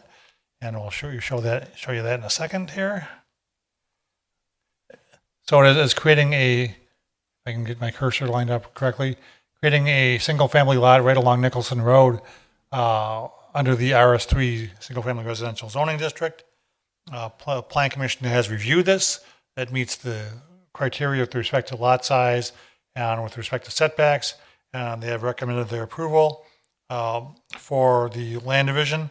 One note that, the remainder of the property is being shown as designated as a lot as opposed to an outlot as it had been earlier suggested. The redivision of this property via CSM will have positive fiscal impact in terms of the value of the house that's developed on both lots, actually, as well as the impact fees and inspection fees and application fees that are generated for that. So with that in mind, the staff's recommendation, again, backed by the Plan Commission, that the council adopt the CSM for the property at 10751 South Nicholson Road. Thank you, Doug. Questions, comments? Council? Okay, motion. Bill move to approve resolution 11975-082118, approving a certified survey map for Henry Maas, Arlene Maas, and Nancy Kenyon for the property at 10751 South Nicholson Road. Guzekowski will second. Roll call. Alderman Dukniak. Aye. Toman. Aye. Gale. Aye. Guzekowski. Aye. Kirkowski. Aye. Lorik. Aye. Item 14 is consideration of a resolution approving a certified survey map for the city of Oak Creek for the property at 10025 South Shepherd Avenue. Doug? Thank you. Just in summary, the city is requesting approval of the CSM that would create 4 lots for the property at 10025 South Shepherd Avenue. The proposal for 4 lots, for 4 conforming lots within the zoning district, is for future sale and residential development, in this case, the Oak Creek Franklin School District, who is proposing, just as a matter of information, for use during their night's construction program. The lots, again, are conforming to the zoning code district with respect to lot area and setback, and the Plan Commission has recommended approval of the CSM that creates these lots. Thank you, Doug. Questions from council? Nothing yet. I do have one person wishing to address us, although not a public hearing. Have you come up, Carol? Please name and address. Carol also has some items she'd like you to see, a few pictures, signatures. Go ahead, Carol. Carol Burns, 510 East Robert Road. I've lived on Robert Road for 28 years. During this time, I've seen the roads of Darlene, Robert, and Oak flood on 3 separate occasions. Each time the result was thousands of dollars of loss of property and damage to the homes, not to mention the emotional toll. My home is currently the retention pond for Robert Road. We have had upwards of 4 feet of water in our basement. I've had 2 different city engineers at my home, and they've stated that our house was built too low. This is a fact, not my opinion. At no fault of this current council, this entire area was poorly planned from the start. In 2003, Mayor Dale Richards, noticing the poor development, offered a solution. That solution was in the form of natural space and retention pond on Shepherd Avenue to capture storm runoff. I'm not sure why that wasn't put into a permanent record. If it was, we wouldn't be here today. In the time since that pond was developed, even in the driest of years, it's never been less than half full. Last night, we had the potential for another major storm. Thankfully, we did not succumb to the flooding that people in Watertown or Madison had. However, I did visit the pond at 11 a.m. this morning, and it was well above the normal depth. If you have pictures showing the pond and the inadequate drainage area to the east. I realize this topic was discussed August 6th at this Common Council meeting. Why we were not invited is beyond me. I know you don't have to invite us, but we pay taxes too and should have been notified by our alderperson. I also see from posted Oak Creek Nights and discussions from last week's Planning Commission that this conversation is merely a formality. The property is already pending sale. The vote for purchase by the school board is scheduled for this coming Monday, August 27th. I don't understand why this has to move so fast, but I realize your minds are made up, so I'm offering a compromise. I gave you tonight signatures from roughly 45 homes in the affected area, asking that this land not be developed. I could have gotten more, but I just ran out of time, and a lot of people weren't home this weekend. In the interest of fairness, I'm asking that instead of developing all 4 lots, only one be sold, and then the effect analyzed with perhaps a second at a future date being offered for the school's program. In the remaining space, I propose you create the Dick Bullender Nature Preserve. Change the CSM so it remains forever a nature preserve. Remove the proposed roads and put in a walking or bicycle path. Add another pond to increase the amount of stormwater runoff that can be tolerated. Give nature, bees, and butterflies a place to flourish. Increase the size of the drainage ditch between the current homes and the nature preserve. Those homes on Darlene are lower in elevation than the proposed lots and most at risk with the current plan. As I said last week at the planning meeting, we don't know why the area floods, but if that's the case, why aggravate it? Thank you. Thank you, Carol. Those pictures and coming down the way. Sure. Andrew? Yeah, I can just give some background, I think, to timing and city interest and some things that we've already looked at as a staff. And I think there's probably some people tuning in at home, so I think it's worth a couple minutes here. So why are we here, talking about this tonight? Well, our strategic, it wasn't a harebrained idea that I came up with, or Mike or Doug or anybody came up with. The city council in our strategic action plan approved a few objectives in that plan, and one of them was create opportunities to meet single-family lot inventory demand in the city of Oak Creek. It's important for us to have an inventory of single-family lots. We want to have a healthy balance between multifamily and single-family residential development, and we want to have the ability for people to live in the community in a single-family home to have that opportunity. So another strategic plan item we had is partnership in the community, and specifically noted the partnership with the school district here. This is a very good opportunity to partner with the school district to provide them some lots for their Knights construction program, which has been talked about. And also, when we were discussing the strategic plan, we talked about divesting of surplus public property. So last council meeting, as Ms. Burns offered, we had a common council offer to purchase that was approved by this council. I was the individual who placed that item on the agenda in advance of the CSM, and I can tell you why I did that. To be frank, I thought the proposal was benign because most of the concerns that we expected from the residents in the area, given the history, were vetted as a staff. We've been talking about this for some months. Kind of to go through the list, concern number one, it's an established nature center. That's the way we want it maintained. Our answer to that was that's exactly why only 1.26 acres in the far corner of this nature center was carved off for this partnership and this potential lot sale. The balance, I think it's over 13 acres, will remain, and maybe the council can discuss some of the ideas that were expressed to further the city's commitment to make those remain. I think there's some good ideas there. We are not at all, as a city staff or anybody in this administration or these elected officials, we don't have any plans to develop the rest of the lots, develop the rest of the acreage with lots. I know, understandable, that's out there. We're also maintaining our ownership over the rest of it. We're not selling off property. We don't intend to sell off, whether for development or not. So another concerns were the roads going to extend out to Shepherd? And the answer is no. We don't have any formal plans as a city at this time or in the foreseeable future to extend those roads and make that neighborhood something more of a through way. These 4 lots will be accessed off of Shepherd, and again, maybe the council can discuss some ways to further the city's commitment in that regard, which were also mentioned. I think there's some good ideas there. The biggest one that this comes down to is the concerns for flooding, and the way I want to respond to that is, if I were in the shoes of the residents who lived through having their basement flooded multiple times, I wouldn't take the word of any single person, any single engineer. I understand and appreciate that position. I'd like Mike to further address the ways in which we looked at that and the ways in which we have convinced ourselves, at least, that this is not going to be some sort of a tipping point for a return to the experiences that were, the experiences that were addressed. I would also say that it was this city and these same very engineering staff that designed or had a large part in designing those solutions to help mitigate the flooding over the, since 1998 in multiple projects. We were well aware of that. So that was our biggest concern, of course. But just to remind council, why this is before you this evening is it hits our strategic action plan goals, which is an important thing.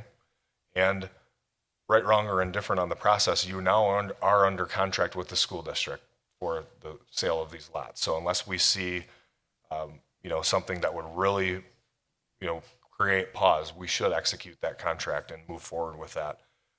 The Knights construction program is relying on this lot. They had a contingency plan for a lot elsewhere in the city of Oak Creek, and due to some issues, they could not consummate that sale. So they are relying on this first lot for their curriculum this school year, and that speaks to the timing issue that why we're here today and not some protracted process here. So wanted to just remind everybody of that. I think we as a staff were knowledgeable about what we were going to hear. Obviously, Mike and Phil in the engineering department had a long history with these issues and in this pond, and I think I'd like to turn it over to Mike to kind of talk a little bit about how the drainage works and a little bit about, some calculations that were done in order of magnitude level to get the council comfortable with, we're not going to topple this thing over here from a drainage standpoint. Sure. Thanks, Andrew. So, based on the Plan Commission meeting, the comments that were received, I watched the video of that. Talked with Andrew, talked with Alderman Gale on how that meeting went and some of the questions that we would expect people looking for answers for. So in doing so, created a couple of graphics just to kind of show what's the existing drainage out there and what will be the drainage if this proposal moves forward. So the graphic that you have on the screen here before you is the topographic survey of the site, showing the contours. In blue are the four proposed lots. So you can kind of see the area that they take up in relation to the remainder of the site. And the red are basically the direction of flow. So as the rainfalls come and the runoff proceeds downstream, follows the directions of the arrow. So basically what you're seeing is there's a peak in the center of the site, center, north, and south, but a little bit more towards probably 2/3 of the way east on the site. And with the water that makes its way into the main drainage swale that runs the roadside ditch of Shepherd Avenue, heads to the north and then wraps around the north part of the site, and then skirts the west side of the site, which is along the eastern boundary of the Shepherd Hills subdivision. And so, Doug, can you put that other graphic? Second graphic basically zooms in on that area of the four lots. The upper basically kind of just magnifies the area that encompasses the site. You can see that basically the southernmost lot will drain towards the pond, much like it does now, and then the other three make their way east. The entire lots, they run to the east, make their way to that roadside swale, then north in that swale, and then again around the north part of the site, and follow that same swale along the east side of the site, making their way to the detention pond. So we're not changing the direction of flow at all. We really can't take it anywhere else. We would be jumping a drainage basin if we do so. So we got to be careful not to do that. know, as we looked at this, and the typical homes in the area, I looked at 4 random homes, got areas on rooftop and patio and driveway, you know, impervious areas, and those were all I come up with 23.4% was the average impervious. So basically a quarter of those lots are impervious, and we would expect that to be the same with these. It's the same zoning. So You're looking at a total impervious area. We have a 40% maximum, I believe, Doug, of lot coverage. Right. Of the 1.2 acres, we're looking at probably in the area of 0.3 to 0.4 acres of impervious area we're adding to this basin. So what the ordinance says is if you're going to add a half of an acre of impervious, that's when you need to address detention. Per area. Yeah, it's not per lot. So basically, these 4 lots they don't surpass that. And furthermore, I mean, it's to put it in perspective, we've got over 13 acres out there. These lots are 1.26 acres. And then the impervious is, let's say it's 0.4, I calculated 0.32, but if it's 0.4 acres, and we're talking less than 3%, about 2.5% of that whole area will there'll be an increase of 2.5% of impervious. So it's really it's a fairly insignificant volume. It's insignificant from the modeling. It's completely significant if you live through the drainage issues. That's what we're trying to come back. You know, that's what we are trying to combat with facts. Because again, I wouldn't take my word for it either, or Mike's word, and Mike's a really good engineer. I think the order of magnitude number, Mike, that you gave me, because there's been some issues about the capacity of the pond, some questions about the capacity of the pond. And you had cited to me that if 6 inches of rain dumped from the sky all at one time, the pond level would raise 3/4 of an inch. That's the calculation of the area. 2/3 of an inch. 2/3 of an inch. And that is if that entire impervious area, that volume, was instantly dumped into the pond. And that's, of course, that's not the case. It's running across bare earth, and it's running in the ditches. So that's how we wanted to address. And on top of that, you've got water draining out of the pond at the same time through the control structure. And you know, that is a big pond. It's 2.95 acres. You know, so we're talking that 2/3 of an inch, you know, over that area. It's still a significant volume of water, but again, you know, that pond is, you know, 12 to 15 feet deep at its deepest. So, just trying to, you know, kind of put some perspective on that. Questions, comments from council? Chris? Just one thing I wanted to bring up, one question I brought up at Plan Commission was where this pond goes to and flows. There was talk or discussion that maybe it may need to be dredged or it's backed up. I don't know what the best term is, but has that been looked at yet or just talked about? We haven't looked at it from a dredging standpoint at this point. It's, you know, the pond is 15 years old, and that's, you know, it can go a significant amount of time before you're going to see any significant sediment buildup. Okay. We do inspect that pond 3 times per year. That's required by our DNR permit.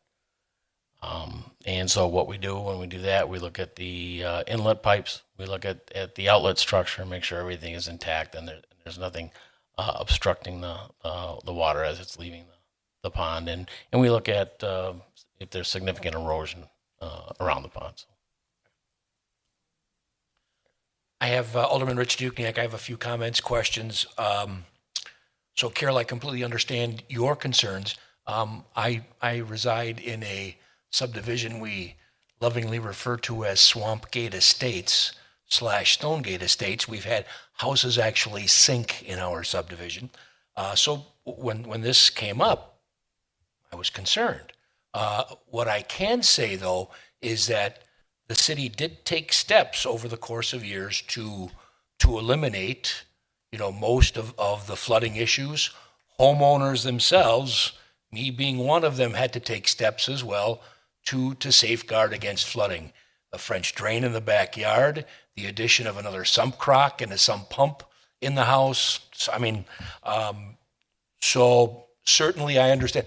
My basement's been rebuilt 4 times since 1999, but with the city help, no issues. Oh gosh, since you guys dredged out the creek off of Putes Road and then allowed water drainage under the tracks, 5, 6, 7 years.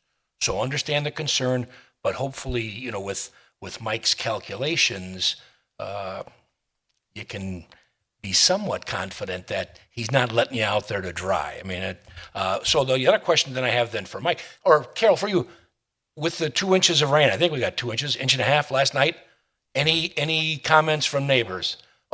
Any houses, basements, streets were, okay. Sure. See, what I need for you guys to understand is the water in our house does not come up from the sub pump. It comes up around the foundation. So we really are the lowest point in the city. Nobody can offer my husband and I any resolution for that. It's just how the house was built. So when the street floods, we watch it come up our front yard, and eventually it hits the foundation, and it comes in between the foundation down. It doesn't come up. Okay. Thank you. Carol, before you leave, I'm sorry to interrupt you. I didn't want her to walk away. When was your house built? I just want to put this in perspective. 70-something. I think it was like 74. By the look of the tile on the floor, 70-something. Okay, thanks. Sorry, Rich. No worries. And then the other question, Carol, did you mention, and Mike, you might be able to answer this. So the lots that we're looking to provide to the school district, they're higher. Okay, because I was to understand that they were lower. I go, how can water drain from a lower point to a higher point? But they are higher. Okay. And is that natural? Yes, they are higher, and so the water that was built up.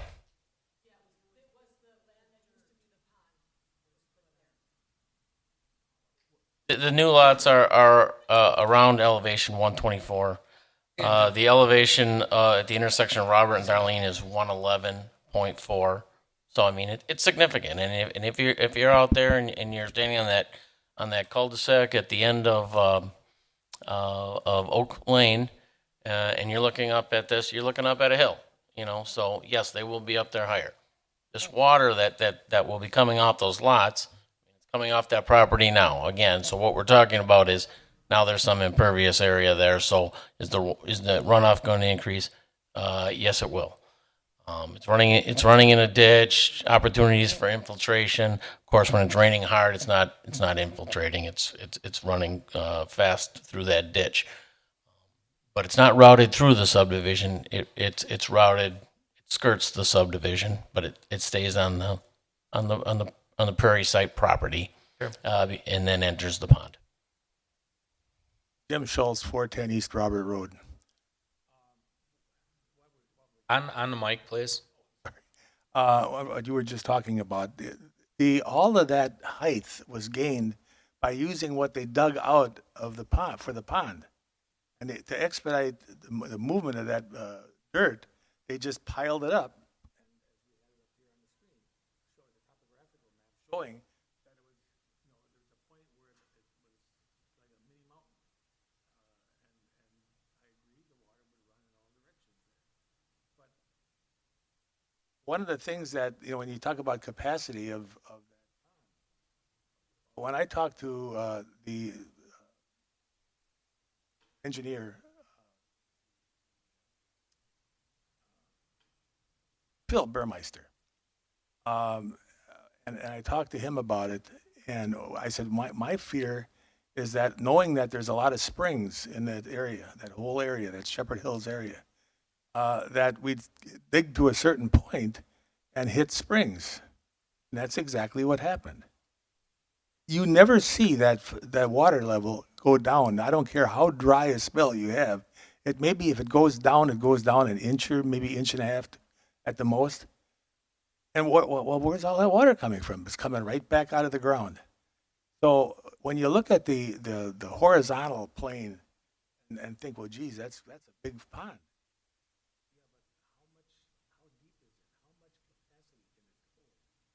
That's what worries people like me is that with all the forecasts that we're getting about weather changes, and look what's been happening just in the last year.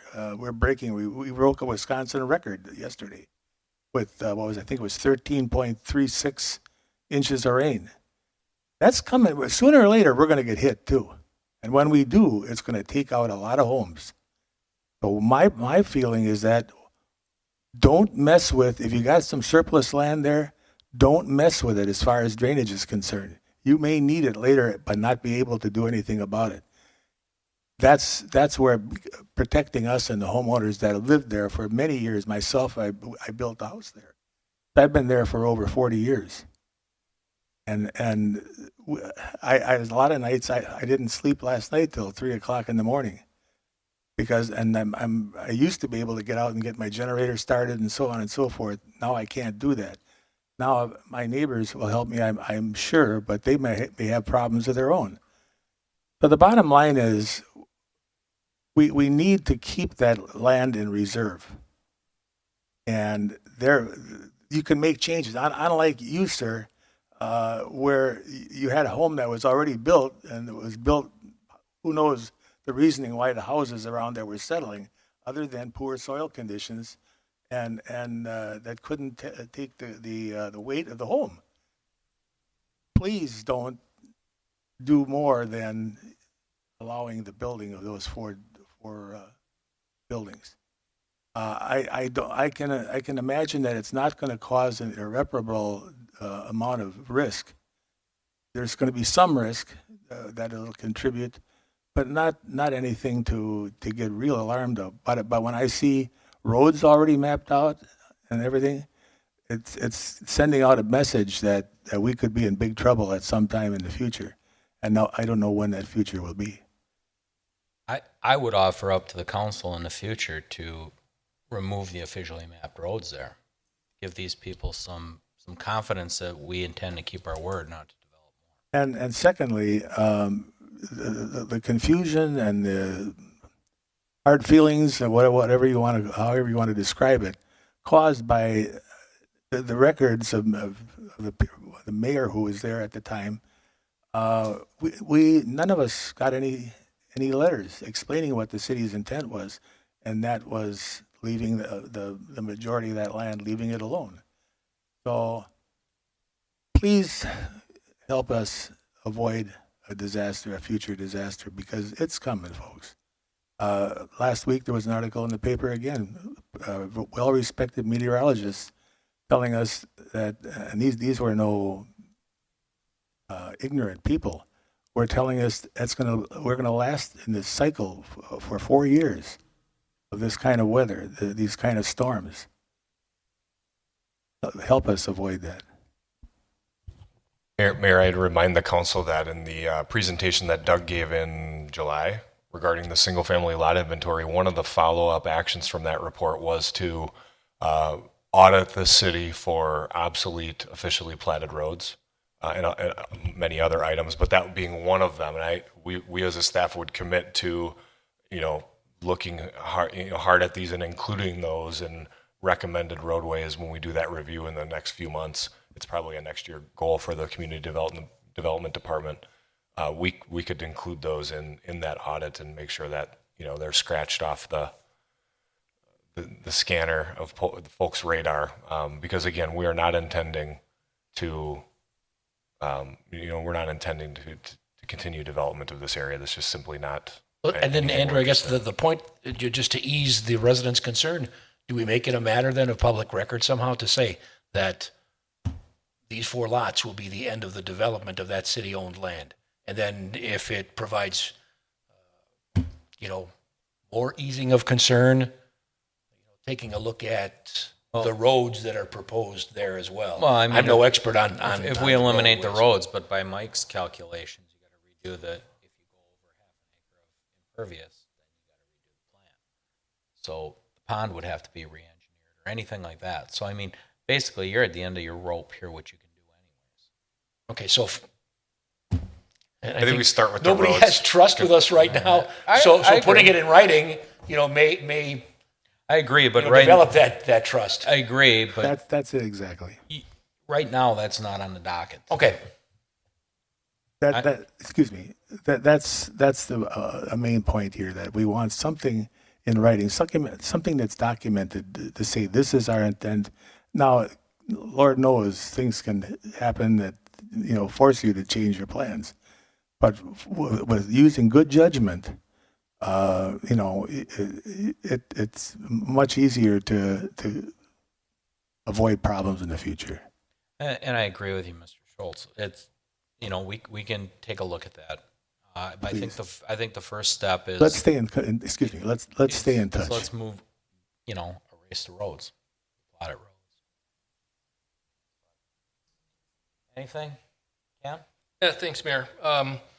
This has been an interesting agenda item, obviously, as it's percolated around for the past couple weeks since our initial meeting at council 2 weeks ago.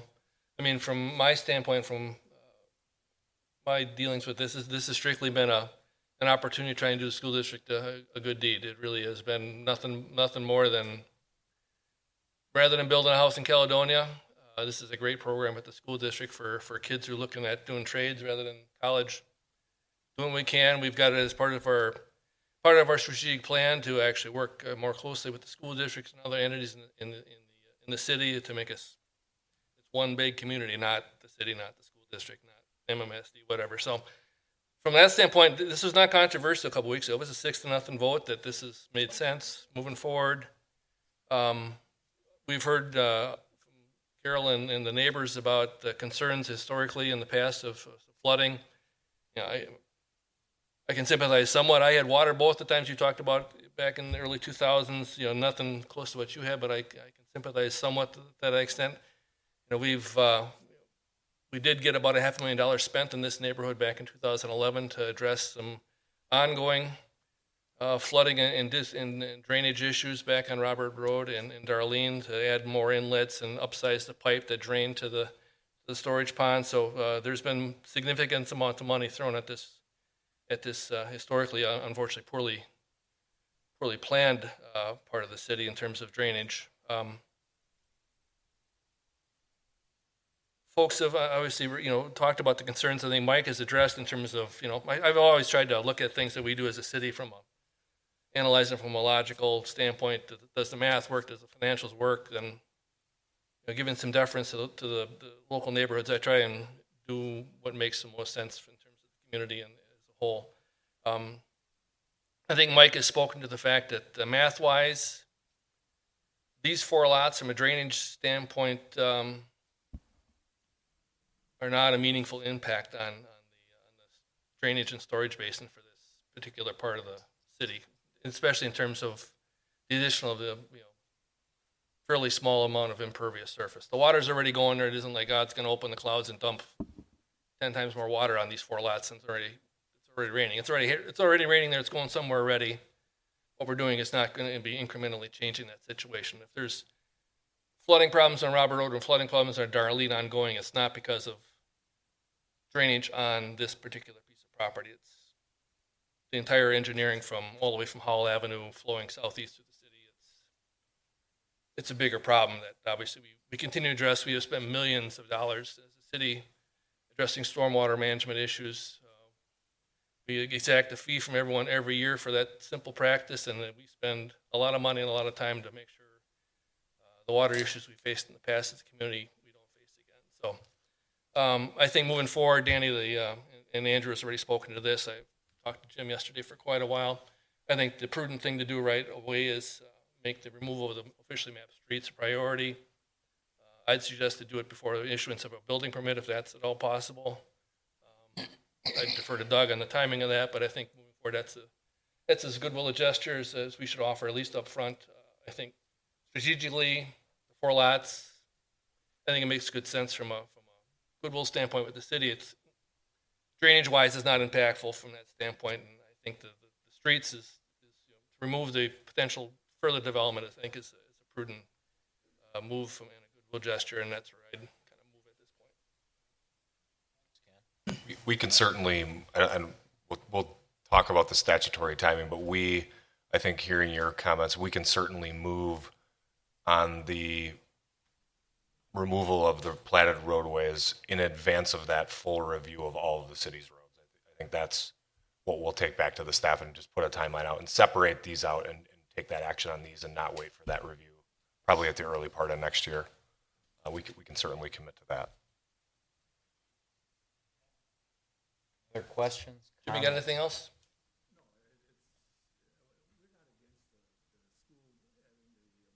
Put the microphone up, Jim. Oh, I'm sorry.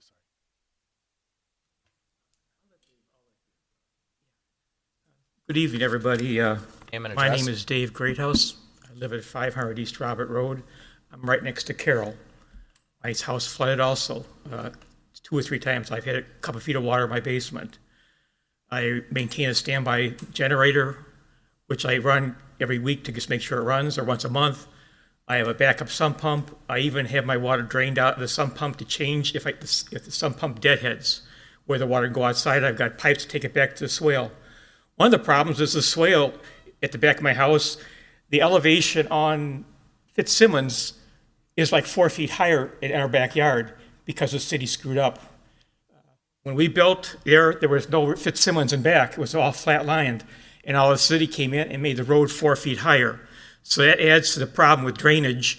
When it rains, that swale fills up very fast. There's a catch basin at the end, but it just has flooding, makes flooding a real possibility.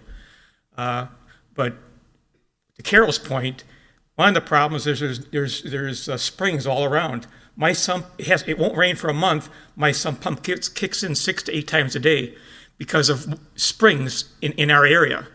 So the littlest, you might say, more water in the system can have a drastic effect on our house. And I was questioning Mike's map. If you go back to the other map, Mike, you had up of the retention pond. You show the flows here.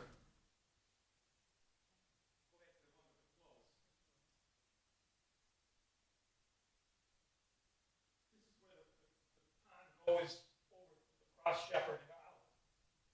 Right where there's a big flow here coming from Quail Run. It's probably a 36-inch diameter. And that Correct. That goes right into the pond. And if you go there after a rain, it's like a gusher coming out. And that's what you're not seeing there. Yeah, right. And I guess I didn't mean to not show that. I mean, the pond is a regional pond. It takes all of Shepherd Hills and its additions, like with the exception of Shepherd Hills Addition number 2, takes all of Quail Run. Okay, so and it does take a portion of even of Howell Estates, the southeast portion of it. So yes, it takes a large tributary area. The design of that, the way that was all put together, is kind of beyond me, and it's a head scratcher. We've been there 3 times over the last 20 years, trying to improve on that and doing really what we can. And we can't do everything we want to do just because of the configuration, the grades, and the lay of the land. And we can't just open it up and flood everybody else downstream. We got to do the best we can with what we've got. And no question, it's not the best. And when that blocks it's going to block water back up and into the streets in Darlene and Robert Road and into our sump pumps. And basically, sump pumps could deadhead, which mine did different times. So one more house may not seem significant here to all you people. And I agree with the city of Oak Creek as far as the high school. It's great to have a house where these people can work on. But sometimes the littlest push, all it takes is one over the hill, and that's going to be disaster for our neighborhood. So, like I say, I wake up every night, and my wife does too, when we have a storm like this. I'm sure my other neighbors do. and I go out and check and see if the road's backing up. Do I have to get my generator going? You know, so just, that's my comments, maybe. Thanks, Dave. Steve? Excuse me, Alderman Kirkowski, First District. This has been an education for me because I think we can all agree that there are problems that go beyond where these 4 houses might go. So, and nobody really has a quick fix to this problem because it is a problem. For what it's worth, I would like to maybe go along with, I think Alderman Rich said earlier that we have something in writing that might say that we might never build anything on this property ever again. And I understand that if we created something like that in 2018, in 2038, when none of us are around, somebody may come up and say, hey, we want to do this. And then somebody holds up a piece of paper and says, well, 20 years ago you said you weren't going to build. Well, that would be on those people in 2038, for example, to hold true to the word that we did this year. So if there's a way to keep it as is, I don't see how these 4 lots are going to make, not going to make it better, not going to make it worse, because it's a big problem that Mike has already explained. So that's my 2 cents. Thank you. All right. No further discussion. Got a call for a motion. Oh, sorry, Dan. Just a question. Alderman Kirkowski, are you, Andrew and Doug, maybe you can weigh in on that. Is that something of potential further future consideration, or is that something we could add? Why don't we just bring that back to an SLT meeting, Ken? We can give you some options for yourself and the mayor to consider. There's certainly options. I just don't want to call those out right now. I just don't know what they would be and mechanically how they would work. But certainly, we own the property, so there's options. Carol, one last word. Gotta come up. I'd be very interested in coming to that meeting if I can. I don't know what an SLT meeting is. Yeah, that's not. You use acronyms, so I don't know. It's a small leadership team meeting. What we would do is, when we get the plan in place, maybe the alderman can have a neighborhood meeting with you guys, get together.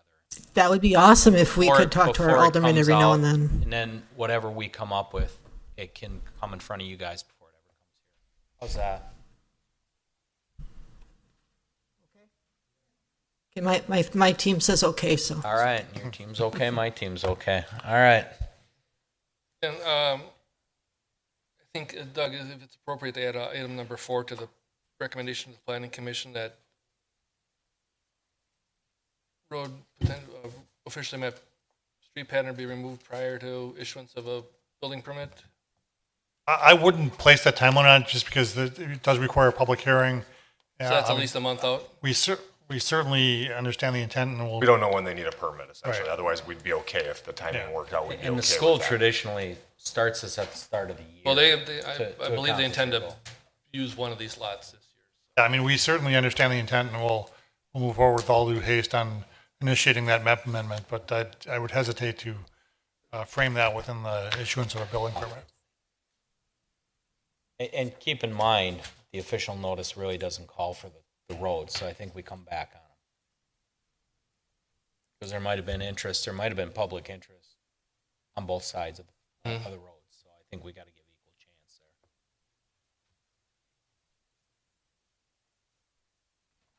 there. Again, I'm in favor of the plotted roads going away. So, nothing else, motion. Yeah, we'll move to approve the resolution 11976-082118 approving a certified survey map for the city of Oak Creek and the property at 10025 South Shepherd Avenue. Guzekowski will second. Roll call. Alderman Tillman. Aye. Gale. Aye. Guzekowski. Aye. Kirkowski. Aye. Lorick. Aye. Dukenyak. Aye. Great. And I want to thank you guys for coming out, and especially at planning. I mean, we had a really robust discussion, brought up some valid points, and again, we're going to walk you through the process of what we're going through. So We will be in touch. Okay, item 15. Resolution approving a final subdivision plat for the Glen Crossing Addition number 1. Doug? Thank you. Very quickly, the Glen Crossing number 1 creates 23 new single-family lots in the RS2 zoning district on essentially south of Willow Heights Park, in addition to the Glen Crossing subdivision. The preliminary plat was approved. The improvements were placed in accordance with that preliminary plat. They are either have been completed or will be completed imminently. And with that, the staff is recommending and the Plan Commission is recommending that the final plat be approved by this council. Thank you, Doug. Questions, comments? Greg, anything out of the second district? Not that I've heard. Nobody's reached out regarding this. Seeing no Better start saving your nickels, right? What's that? Better start saving your nickels if you're going to buy a house there. That's what the report says. Again, if no further discussion, motion on 15. Clerk will move that the council adopt resolution number 11977-082118, a resolution approving a final subdivision plat for Glen Crossing Addition number 1, phase 1. Dukenyak, second. Roll call. Alderman Gale. Aye. Guzekowski. Aye. Kirkowski. Aye. Lorik. Aye. Dukenyak. Aye. Toman. Aye.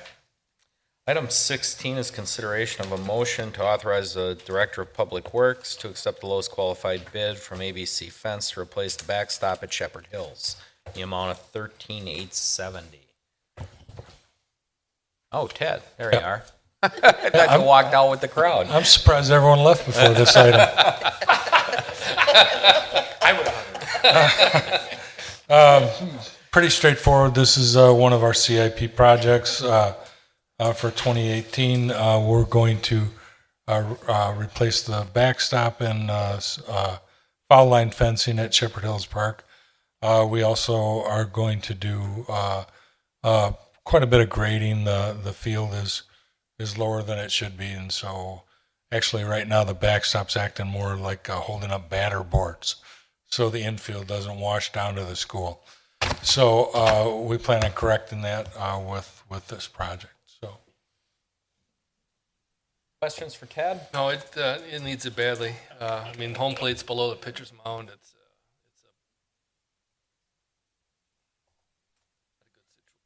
You're taking care of it.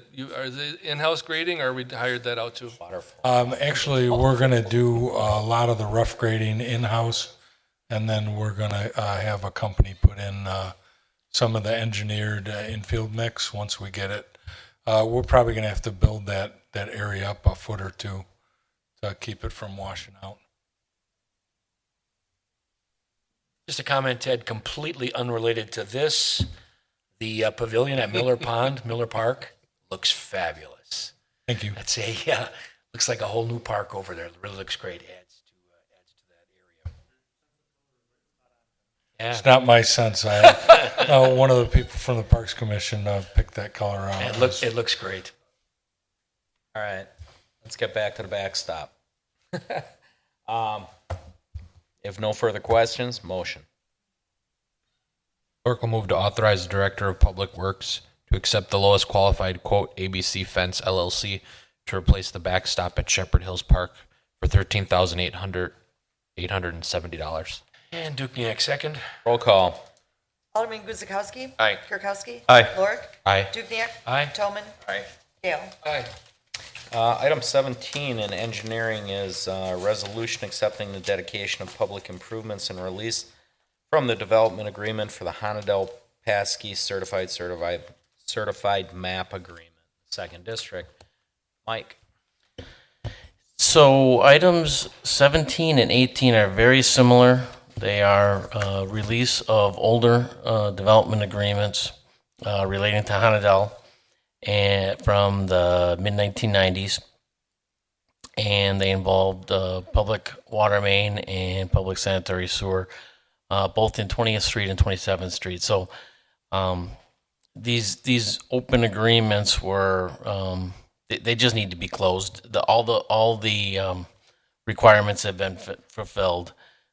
These were brought to light as Villa Healthcare was acquiring the property at 8432 South 27th Street to build their new facility.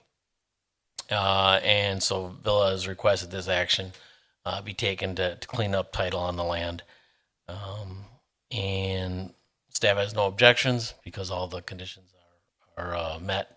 And so the recommendation is to close this, to release the development agreement. Questions, comments for Mike?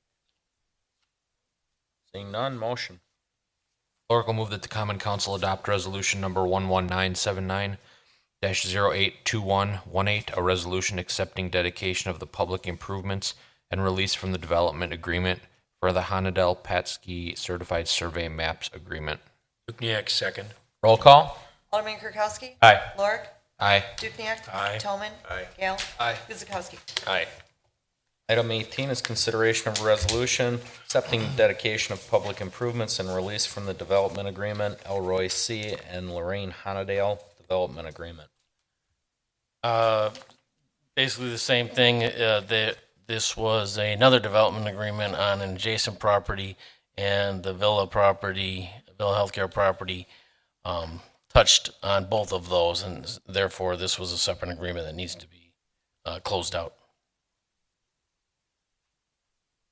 Anything for Mike on 18?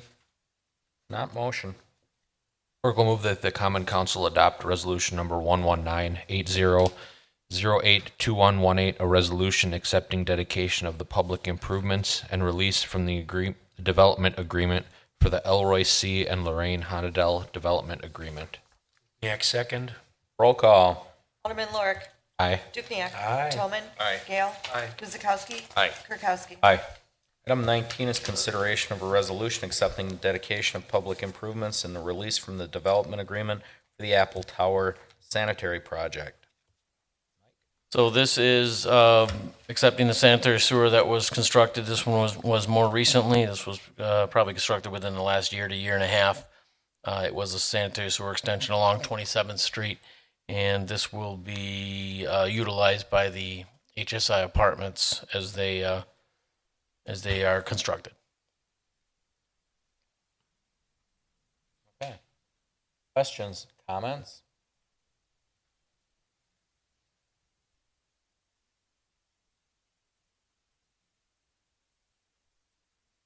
No questions or comments. Motion.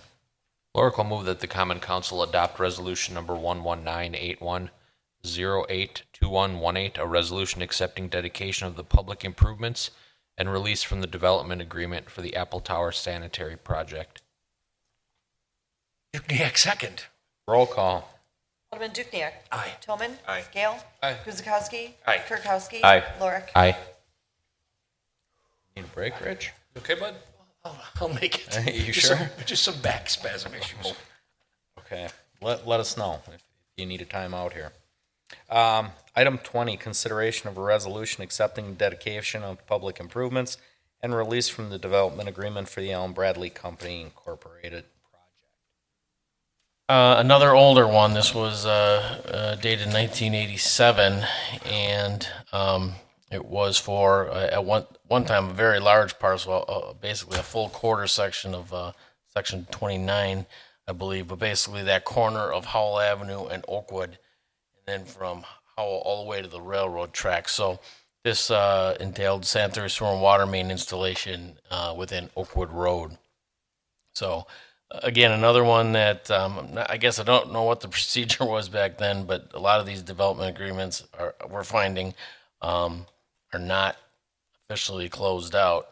That is not the procedure that we follow now, but it might have been just if the developer wasn't asking to be released, it wasn't happening. But this was related to 9911 South Hall Avenue, which is Susie's Cheesecakes, and they probably were doing some kind of a banking transaction that brought this open agreement to light, and so it needs to be closed out.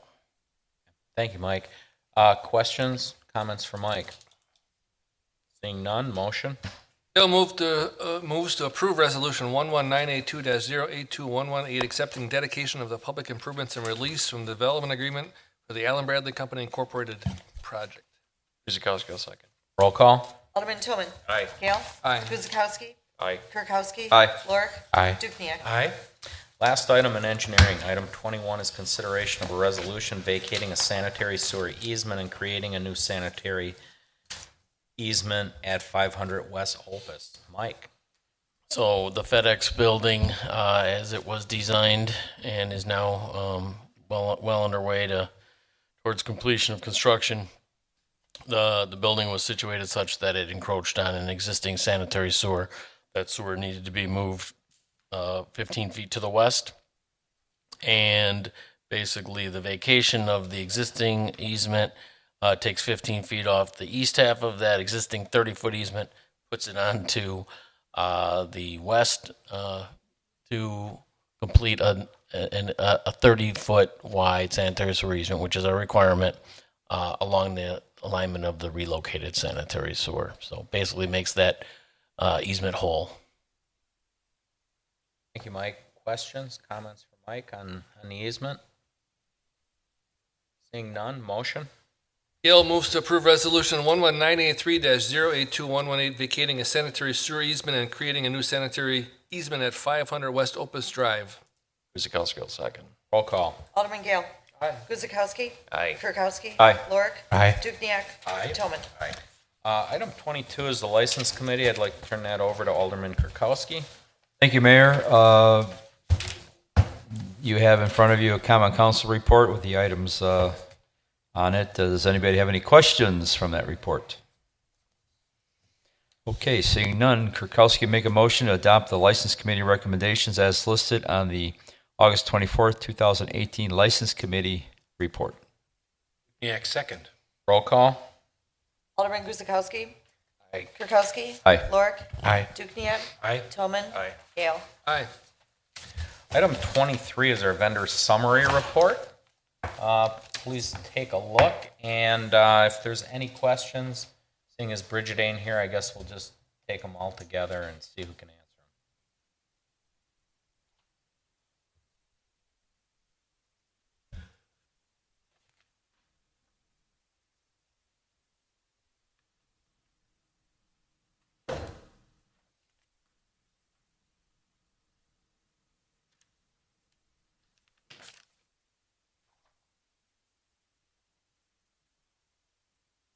There's any questions? If no questions or comments, Mike? Item number 4, the recruitment for the HR manager. Is that's still ongoing? Are we going to see more expense out of that, Andrew? I'm not exactly sure where we're at.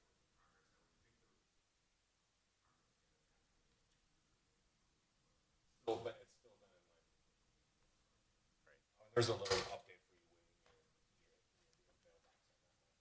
What was the estimate on that? Start? Do we have an estimate? Total number? I'll have to get that. Okay, all right. Okay. All right. Okay, thank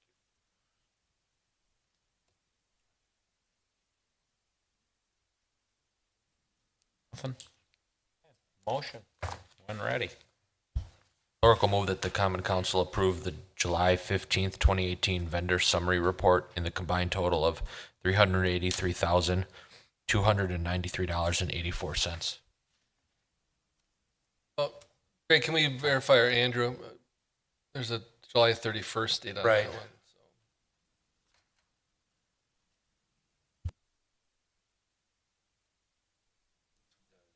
Council report says July 15th, though. Right. Agenda says July 31. Oh, right.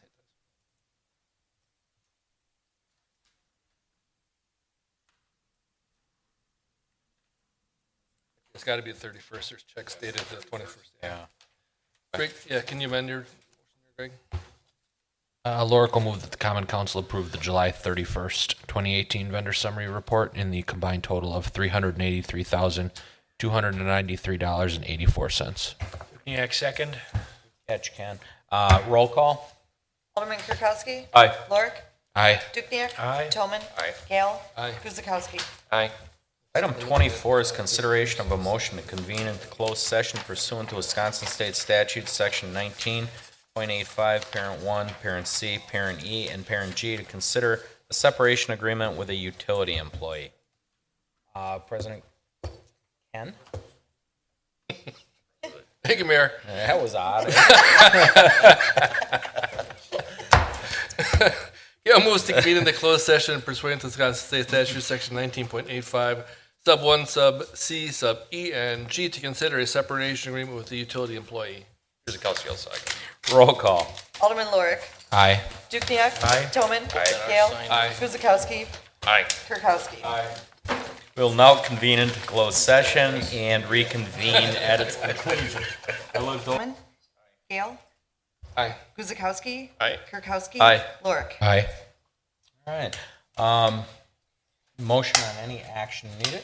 Thanks, Mayor. Gail will move to approve a separation agreement with the utility employee. Kirkowski, second. Roll call. Alderman Toman. Gale. Aye. Guzekowski. Aye. Kirkowski. Aye. Lorik. Aye. Dukenyak. Aye. Okay. Takes us to adjournment. Kirkowski will make a motion to adjourn. Oracle second. Roll call. Alderman Gale. Aye. Guzekowski. Aye. Kirkowski. Aye. Lorik. Aye. Dukenyak. Aye. Toman. Like to thank the staff. Very long night, but all as usual, very well prepared. Thanks, Tim. Did a good job on IT. And again, we have the beer garden opening up. We have the official opening of Lake Vista Park. Please get down there Thursday through Sunday. And the farmers market also continues on this Saturday from 9 to 1 here at Town Square. Thank you.